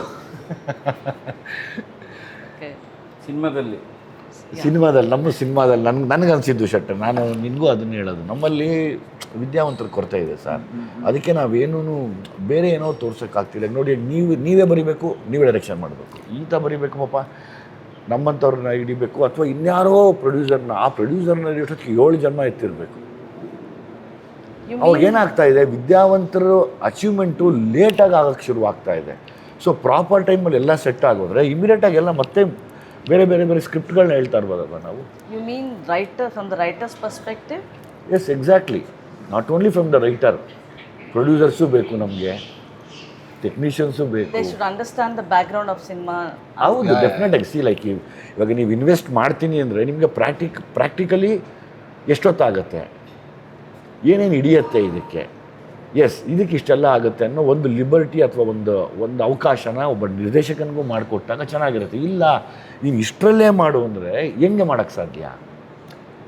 ಈಗ ನಮಗೂ ವಿಧಿ ಇರಲ್ಲ, ಕೆಲವು ಕಡೆ ಒದ್ದಾಡ್ತಾ ಇದ್ದೀವಿ ಕೂಡ. ಸುಮಾರು ಜನ ಸ್ಟ್ರಗಲ್ ಮಾಡ್ತಾ ಇದ್ದಾರೆ ಇವತ್ತು ಪಾಪ. ಒಳ್ಳೊಳ್ಳೆ ಟ್ಯಾಲೆಂಟೆಡ್ಸ್ ನಮ್ಮಲ್ಲಿದ್ದಾರೆ, ನಮ್ಮಲ್ಲೇನು ಯಾರಿಗೇನು ಕಡಿಮೆ ಇಲ್ಲ. ನಮ್ಮಲ್ಲಿ ಇನ್ವೆಸ್ಟ್ ಮಾಡೋರು ಇಂಡಸ್ಟ್ರಿ ಬಗ್ಗೆ ತಿಳ್ಕೊಂಡು, ಅಂದರೆ ನನಗೆ ಅದು ಗೊತ್ತು ಇದು ಗೊತ್ತು ಅನ್ನೋಕ್ಕಿಂತ ಎಲ್ಲವೂ. ಈಗ ನಾವು ಈಗ ಜಡೇಶ್ ಆಗ್ಬೋದು, ಇವರಾಗ್ಬೋದು, ನಾನಾಗ್ಬೋದು, ಸುಮ್ಮನೆ ಇಲ್ಲಿ ಬಂದು ಕೂತಿಲ್ಲ. ನಾವು ಕೈ ಕಟ್ಕೊಂಡು ನಿಂತು ಅನ್ನಿಸ್ಕೊಂಡು ಬೈಸ್ಕೊಂಡು ಸಣ್ಣ ಪುಟ್ಟ ಪಾತ್ರ ಮಾಡ್ತಾ ಹಂಗೆ ಜಡೇಶು ಕೂಡ ಎಲ್ಲೋ ನಿಂತ್ಕೊಂಡು ಸೆಟ್ಟಲ್ಲಿ ವರ್ಕ್ ಥರ ಮಾಡಿ ನಿಧಾನಕ್ಕೆ ಅಸಿಸ್ಟೆಂಟ್ ಡೈರೆಕ್ಟರ್ ಆಗಿ ಅಸಿಸ್ಟೆಂಟ್ ಡೈರೆಕ್ಟ್ರಿಂದ ರೈಟಿಂಗ್ ತಿಳ್ಕೊಂಡು ಓದ್ಕೊಂಡು ಆಮೇಲೆ ಒಬ್ಬ ನಿರ್ದೇಶಕ ಆಗಿರೋದು. ನಾನು ಪ್ರೊಡ್ಯೂಸರ್ಗೆ ಏನು ಕೇಳ್ಕೊತೀನಿ ಅಂದರೆ, ದಯಮಾಡಿ ಈ ಫೀಲ್ಡಲ್ಲಿ ನೀವು ಎಲ್ಲ ವರ್ಕ್ ಮಾಡಿ ಇನ್ವೆಸ್ಟ್ ಮಾಡಿ, ದುಡ್ಡಿದೆ ಅಂತ ಇನ್ವೆಸ್ಟ್ ಮಾಡಬೇಡಿ. ಅವಾಗ ನಿಮಗೆ ನಾಳೆ ದಿವಸ ಡೈರೆಕ್ಟರ್ ಏನು ತೆಗಿತಾ ಇದ್ದಾರೆ, ಎಷ್ಟು ಜನ ಬೇಕು ಅನ್ನೋದು ಅರ್ಥ ಆಗುತ್ತೆ. ಸರ್ ನನಗೆ 500 ಜನ ಬೇಕು ಅಂದಾಗ, ಇಲ್ಲ ನಾನು 200 ಜನಕ್ಕೆ ಅಷ್ಟೇ ಕೊಡೋಕ್ಕಾಗೋದು ಅಂದಾಗ ಏನು ಮಾಡ್ತಾರೆ ಅವರು? ಸೊ ಇದಕ್ಕೆ ವಿ ನೀಡ್ ಪ್ರಾಪರ್ ಎಜುಕೇಷನ್ ಅಂತ ಅನ್ಕೋತೀನಿ ನಾನು. ಕೆಲವ್ರು ಇದ್ದಾರೆ, ಕೆಲವ್ರಿಗೆ ಬೇಕು. To become the landlord of cinema. ಹೌದು, to become the landlords. ಅವಾಗ ಲಾರ್ಡ್ಸ್ ಆಗ್ತಾರೆ, ಅದು ಪ್ಲೂರಲ್ ಆಗಿಬಿಡುತ್ತೆ ಅವಾಗ. ಎಲ್ಲ ನಮ್ದು ಆಸೆ, ಎಲ್ಲ ಪ್ರೊಡ್ಯೂಸರ್ಸು ಲ್ಯಾಂಡ್ ಲಾರ್ಡ್ಸ್ಗಿಂತ ದೊಡ್ಡದಾಗಲಿ ಅಂತ. When you write a story for a star, like actors, good actors like Vijay and Rajbi Shetty, you think of the message or you first think of the mass movements? ಇಲ್ಲ first ಬರೆದಿದ್ದೇನೆ. ಅವ್ರನ್ನ ಯೋಚನೆ ಇಟ್ಕೊಂಡು ಕಥೆನೇ ಆ ಥರದ್ದು ಅಲ್ಲ, ಇಂಥ ಸಂದೇಶ ಹೇಳಬೇಕು ಅಂತ ಆಯ್ಕೆ ಮಾಡಿಕೊಂಡು ಆ ಸಂದೇಶ ಹೇಳುವಾಗ ಹೋರಾಟ ಹಾರಾಟ ಇರುತ್ತೆ. ಸೊ ಸಂದೇಶ ಮೊದಲು, ಮಾಸ್ ಮೂಮೆಂಟ್ ಆಮೇಲೆ ಅಂತ. ಅಲ್ಲ, what was that moment for Raj and Vijay? ಅಂದರೆ ನರೇಶನ್ ಕೇಳಬೇಕು ಅಂದರೆ, yes this should be my next film ಅಂತ ಅಂದ್ಕೊಂಡಿದ್ಯಾ? ಪಾತ್ರ ಅಂದ್ರೆ ನಾರ್ಮಲಿ ಏನು ಮಾಡ್ತೀವಿ, ಯಾವುದೋ ಒಂದು ನೆಗೆಟಿವ್ ಪಾತ್ರವನ್ನ ಆಂಟೋಗಾನಿಸ್ಟ್ನ ಬರಿಬೇಕಾದ್ರೆ ತುಂಬ ಶಾಲೋ ಆಗಿ ಬರೆದು ಬಿಡ್ತೀವಿ. ಇದರಲ್ಲಿ ಅವನ ಕತೆಗೆ ತುಂಬ ಇಂಪಾರ್ಟೆಂಟ್ ಇತ್ತು. ಸೊ ಅದು ಕೇಳಬೇಕಾದ್ರೆ ಇದು ಇಲ್ಲ, ಅವ್ರು ಏನು ಬರ್ತಿದ್ದಾರೆ ತುಂಬ ಡೆಪ್ತ್ ಇತ್ತು, ತೀವ್ರತೆ ಇತ್ತು. ಸೊ ಹಂಗಾರೆ ಇದು ಮಾಡೋದು ಹೆಂಗೆ ಅಂತ ನನಗೂ ಗೊತ್ತಿರಲಿಲ್ಲ. ಅದು ಆಗಬೇಕಲ್ವ, ಅಂದರೆ ನಮಗೂ ಮೊದಲು ಮಾಡಿದ್ದೀವಿ ಹಂಗೆ ತಾನೆ ಅಂತ ಅನಿಸಿದ್ರೆ ಇಷ್ಟ ಆಗಲ್ಲ. ಇದು ಹೆಂಗೆ ಮಾಡೋದು ನನಗೂ ಗೊತ್ತಿಲ್ಲಲ್ಲ, ಓಕೆ ಇದನ್ನು ಟ್ರೈ ಮಾಡ್ಬೋದು ಅಂತ ಆಗ ಅನ್ನಿಸ್ತು ನನಗೆ. ನನಗೆ ಇವಾಗ ಒಂದು ಇನ್ಸ್ಟೆಂಟಾಗಿ ಥಾಟ್ ಬಂದಿದ್ದು, you should be a director ಅವ್ರ ಅಂದರೆ ಆಸ್ಪೆಕ್ಟ್ಸ್ ಆಫ್ ಸಿನಿಮಾ ಕಲ್ತಿರಬೇಕು. ನೀವು ವಿದ್ಯಾವಂತರು ಅಂದರೆ for an actor it is interesting when you become a director and produce a film also. So you can understand acting better ಅಂತ ಅನ್ಸುತ್ತೆ. Acting better ಅನ್ನೋದಕ್ಕಿಂತ ಅವರ ಇಂಟೆನ್ಷನ್ ಏನು ಅಂತ ಅರ್ಥ ಆಗುತ್ತೆ. ಕೆಲವು ಸಲ ಏನಂದರೆ, ಒಬ್ಬ ನಟ ಮತ್ತು ನಿರ್ದೇಶಕ ಆಗಿದ್ದಾಗ ನಿರ್ದೇಶಕ ಹೇಳಿದಾಗ ಅವ್ರು ಹೇಳ್ತಾರೆ, ಸರ್ ನನಗೆ ಅವ್ನಿಗೇನೋ ಅನಿಸ್ಬೇಕು, ಅದು ಏನು ಅನಿಸ್ಬೇಕು ಅಂತ ನನಗೆ ಅರ್ಥ ಆಗ್ತಿಲ್ಲ ಅಂತ. ಓಕೆ ಓಕೆ ಓಕೆ ಮೋಸ್ಟ್ಲಿ ನನಗೆ ಅರ್ಥ ಆಯಿತು, ನಾನು ಒಂದ್ಸಲ ಮಾಡಿ ತೋರಿಸ್ತೀನಿ ಅದೇ ನೋಡಿ ಅಂತ ಆಗ ಹೇಳ್ಬೋದು. ಅರ್ಥ ಆಗುತ್ತೆ ನಮಗೆ ಅವ್ರು ಏನು ಹೇಳೋದಕ್ಕೆ ಟ್ರೈ. ಅವರು ಕೂಡ ತುಂಬ ಲ್ಯಾಂಗ್ವೇಜ್ ಅರ್ಥ ಆಗುತ್ತೆ, ಮತ್ತೆ ಕಷ್ಟ ಕಾರ್ಪಣ್ಯಗಳು ಅರ್ಥ ಆಗುತ್ತೆ. ಆ ಕಷ್ಟ ಕಾರ್ಪಣ್ಯಗಳು ಅರ್ಥ ಆಗುತ್ತೆ. ಅದೇ ವಿದ್ಯಾವಂತರು ಅಂತ ನಿಮ್ಗೇನು ಅನ್ಸುತ್ತೆ ವಿಜಯ್ ಅವರೇ? ಲೈಕ್ ವೆನ್ ಟು ಬಿ ಅಂದರೆ ನೀವು ಲೇಟಾಗಿ ಡೈರೆಕ್ಷನ್ಗೆ ಇಳಿದ್ರಿ, but to have directed 2 films, ಅದಾದಮೇಲೆ ನೀವು the way you look at directors vision change ಆಗಿದೆ ನಿಮಗೆ? 100% ಚೇಂಜ್. ಸೊ ನೀವು ಇವಾಗ ಕ್ವೆಶನ್ ಮಾಡ್ತೀರಾ ಇದು ಯಾಕೆ ಹೀಗಿದೆ ಅಂತ? ಯಾರನ್ನ? ಡೈರೆಕ್ಟರ್ನ ನೀವು 100% ಕೇಳ್ತೀವಿ. ಅಂದರೆ ನಮಗೆ ಮೊದಲೇ ಕತೆ ಹೇಳಿರೋದ್ರಿಂದ ಆ ಕಥೆಯಲ್ಲೇ ನಮಗೆಲ್ಲ ಅರ್ಥ ಆಗಿರುತ್ತೆ. ಅದಾದಮೇಲೆ ಪ್ರತಿ ಸರಿನೂ ನಾವೆಲ್ಲರೂ ಕೂತು ಎಲ್ಲರೂ ಮಾತಾಡಿ, ಓಕೆನಾ ಇವತ್ತು ಇದು ಮಾಡೋಕ್ಕೆ ಹೊರಟಿದ್ದೀವಿ, ಮತ್ತೆ ಮಾಡೋಕ್ಕಾಗಲ್ಲ ಇದರಲ್ಲಿ ನಾವೇನೋ ತಪ್ಪು ಮಾಡ್ತಾ ಇದೀವೋ, ಅಭಿನಯದಲ್ಲಾಗಲಿ, ಮಾತಿನಲ್ಲಾಗಲಿ, ಅಥವಾ ನಮ್ಮ ಆ್ಯಕ್ಟಿವಿಟೀಸಲ್ಲಾಗಲಿ, ಫಿಸಿಕಲ್ ಮೂಮೆಂಟ್ಸ್ ಆಗಲಿ ತಪ್ಪಾದರೆ ತಿದ್ದು ಅಂತ ಡಿಸ್ಕಸ್ ಮಾಡಿ ಡೈರೆಕ್ಟ್ರಿಗೆ ಒಪ್ಪಿಸ್ಬಿಟ್ಟು ಫ್ರೇಮ್ ಒಳಗಡೆ ಹೋಗ್ತೀವಿ. What audience can expect from Vijay and Raj B Shetty? ನಮಗೆ nobody knows the winning formula of any cinema. ಇಲ್ಲಿ ನಾವ್ಯಾರು ಆ ಥರ ಸೈಂಟಿಸ್ಟ್ಗಳಲ್ಲ, ಯಾವಾಗಲೂ ಎಕ್ಸ್ಪೆರಿಮೆಂಟ್ ಮಾಡ್ತಾ ಇರ್ತೀವಿ. ಇಲ್ಲಿ ನಮ್ಮದು ಒಂದೇ ಆಸೆ, ನಮ್ಮ ಹಾರ್ಡ್ ವರ್ಕ್ಗೆ ಜನ ನಮಗೇನೋ ಒಂದು ಆಶೀರ್ವಾದ ಮಾಡ್ತಾರೆ. We don't know that is going to happen on 23rd ಈ ಮಂತ್ ಜಾನ್ವರಿ. ಮಾರ್ನಿಂಗ್ ಶೋ ಆದಮೇಲೆ ನಮಗೆ ಕರೆಕ್ಟ್ ಫೀಡ್ಬ್ಯಾಕ್ ಬರುತ್ತೆ. ಅಲ್ಲಿವರೆಗೂ ನಮಗೆ ನಾವು ಹೊಗಳ್ಕೊಳ್ಳೋದು, ನಮಗೆ ನಾವು ಏನೋ ಪ್ರೆಡಿಕ್ಟ್ ಮಾಡ್ಕೊಳ್ಳೋದು, ನಮಗೆ ನಾವು ಬೆನ್ನು ತಟ್ಕೊಳ್ಳೋದು ನಾನು ಒಪ್ಪಲ್ಲ. We all 3 believe in our hard work ಯಾವಾಗಲೂ. ಬಟ್ ಆಲ್ಸೋ ವಿಜಯ್ ಅಂದರೆ ಒಂದು ದುನಿಯಾ ವಿಜಯ್ ಅಂದರೆ you like to be known with your characters. Like Salaga Vijay ಆಯಿತು, ಆಮೇಲೆ ಭೀಮಾ ವಿಜಯ್ ಆಯಿತು, ಇದಾದಮೇಲೆ ರಾಚಯ್ಯ ಅಂತ ಹೇಳ್ಸ್ಕೊಳಕ್ಕೆ ನಿಮ್ಗೆ ಇಷ್ಟ ಆಗುತ್ತಾ? ಲ್ಯಾಂಡ್ ಲಾರ್ಡ್ ವಿಜಯ್, ರಾಚಯ್ಯ ವಿಜಯ್, ಜನ ಹೆಂಗೆ ಪ್ರೀತಿಯಿಂದ ಕರೀತಾರೋ ಎಲ್ಲನೂ ಸ್ವೀಕರಿಸ್ತೀವಿ. ಅಫ್ಕೋರ್ಸ್ ರಾಜ್ಬಿ ಶೆಟ್ಟಿ ಅವರು ಅಂದರೆ always you bring surprises with your characters. So antagonist ಅಂದ ತಕ್ಷಣ ಏನು ವಿಲನ್ ಪಾತ್ರ, ನಮ್ಮಲ್ಲಿ ಅದೊಂದು ಇದೆಯಲ್ಲ ಸೆಂಟಿಮೆಂಟು, ವಿಲನ್ ಪಾತ್ರ ಮಾಡ್ತಾ ಇದ್ದಾರೆ ಅಂತ. But what does your kind of audience will expect from you? ಇದು ಬರೀ ಒಂದು 1 ಡೈಮೆನ್ಷನ್ ಇರುವಂಥ ಒಬ್ಬ ಕಳ್ಳನಾಟನ ಪಾತ್ರ ಅಲ್ಲ. ಅವನಿಗೊಂದು ಇಮೋಷ್ನಲ್ ಡೆಪ್ತ್ ಇದೆ, ಅವನಿಗೊಂದು ಬದುಕಿದೆ, ಅವನಿಗೊಂದು ಫ್ಯಾಮಿಲಿ ಇದೆ, ಅವನದೇ ಆದ ಸೋಲು ಗೆಲುವುಗಳಿದೆ. ಅದನ್ನು ನಾವು ಸಪೋರ್ಟ್ ಮಾಡ್ತೀವೋ ಇಲ್ಲೋ ಬೇರೆ ಪ್ರಶ್ನೆ, ಬಟ್ ಆದರೆ ಅವನೊಬ್ಬ ಮನುಷ್ಯ. ಸೊ ಹಾಗಾಗಿ ಯಾವತ್ತು ಪಾತ್ರಗಳು ಮನುಷ್ಯರು ಜಾಸ್ತಿ ಆಗಿದ್ದಾಗ ಜಾಸ್ತಿ ರಿಲೇಟಬಲ್ ಆಗ್ತಾರೆ. ಸೊ ಅದರಿಂದಾಗಿ ಅದು ಬರೀ ಒಬ್ಬ ಖಳನಾಯಕ ಅಲ್ಲ, ಒಂದು ತುಂಬ ತುಂಬ ತೀವ್ರತೆ ಇರುವಂಥ ಒಬ್ಬ ಮನುಷ್ಯ. ಆ ತೀವ್ರತೆಯೇ ಅವನಿಗೆ ಅವನ ನೆಗೆಟಿವ್ ಫ್ಯಾಕ್ಟರ್ ಅಂತ ನನಗನ್ಸುತ್ತೆ. ಓಕೆ ಜಡೇಶ್ ಅವರೇ, ಟು ಎಂಡ್ ವಿತ್, ನೀವು ಅಂದರೆ ಯು ಆಲ್ವೇಸ್ ಥಿಂಕ್ ಟ್ವೈಸ್. ಬೇರೆ ಅಂದರೆ ಒಂದು ಫಿಲಮ್ ಮಾಡಬೇಕು ಅಂದರೆ ಸುಮ್ಮನೆ ಆಯಿತು ಸಬ್ಜೆಕ್ಟ್ ಇದೆ ಅಂತಲ್ಲ, ತುಂಬ ಅದಕ್ಕೆ ರಿಸರ್ಚ್ ಮಾಡಿ ಎಲ್ಲ ಮಾಡ್ತೀರಾ. ಲ್ಯಾಂಡ್ ಲಾರ್ಡ್ ಮೂಲಕ ಜನ ನಿಮ್ಮಿಂದ ಏನು ಎಕ್ಸ್ಪೆಕ್ಟ್ ಮಾಡ್ಬೋದು ಆ್ಯಸ್ ಅ ಡೈರೆಕ್ಟರ್? ಅಂದರೆ ನನಗೆ ಈ ಹಿಂದಿನ ಸಿನಿಮಾ ಎಕ್ಸಾಂಪಲ್ಸ್ ಇದೆ. ಒಂದೇನೋ ಒಂದು ವಿಚಾರನ ಇಟ್ಕೊಂಡ್ಬರ್ತಾರೆ. ಈ ರೆಗ್ಯುಲರ್ ಕಮರ್ಷಿಯಲ್ಸ್, ಗ್ಯಾಂಗ್ ವಾರ್ ಆ ಥರದ್ದು ಇಲ್ಲದೆ ಬೇರೆಯೇ ಇಟ್ಕೊಂಡ್ಬರ್ತಾರೆ. ಒಂದು ಹಳ್ಳಿ ಸೊಗಡು ಇಟ್ಕೊಂಡ್ಬರ್ತಾನೆ, ಅದರಲ್ಲಿ ಏನೋ ವಿಚಾರ ಇಟ್ಕೊಂಡ್ಬರ್ತಾನೆ ಅಂತ ಅವ್ರಿಗೆ, ನನ್ನ ಹಿಂದಿನ ಸಿನಿಮಾ ನೋಡುಗರಿಗೆ ಅದು ಗೊತ್ತಿರುತ್ತೆ. ಸೊ ಅದನ್ನು ನಾನು ಹುಸಿ ಮಾಡಿದೆ. ನಾನು ಅದನ್ನು ಇನ್ನೂ ಎಫೆಕ್ಟಿವ್ ಆಗಿ ಹಾಕ್ಕೊಂಡು ಬರ್ತಾಯಿದ್ದೀನಿ. ಅವ್ರಿಗೆ ಖುಷಿ ಕೊಡ್ತೀನಿ ಅನ್ನೋದು ನನ್ನ ನಂಬಿಕೆ.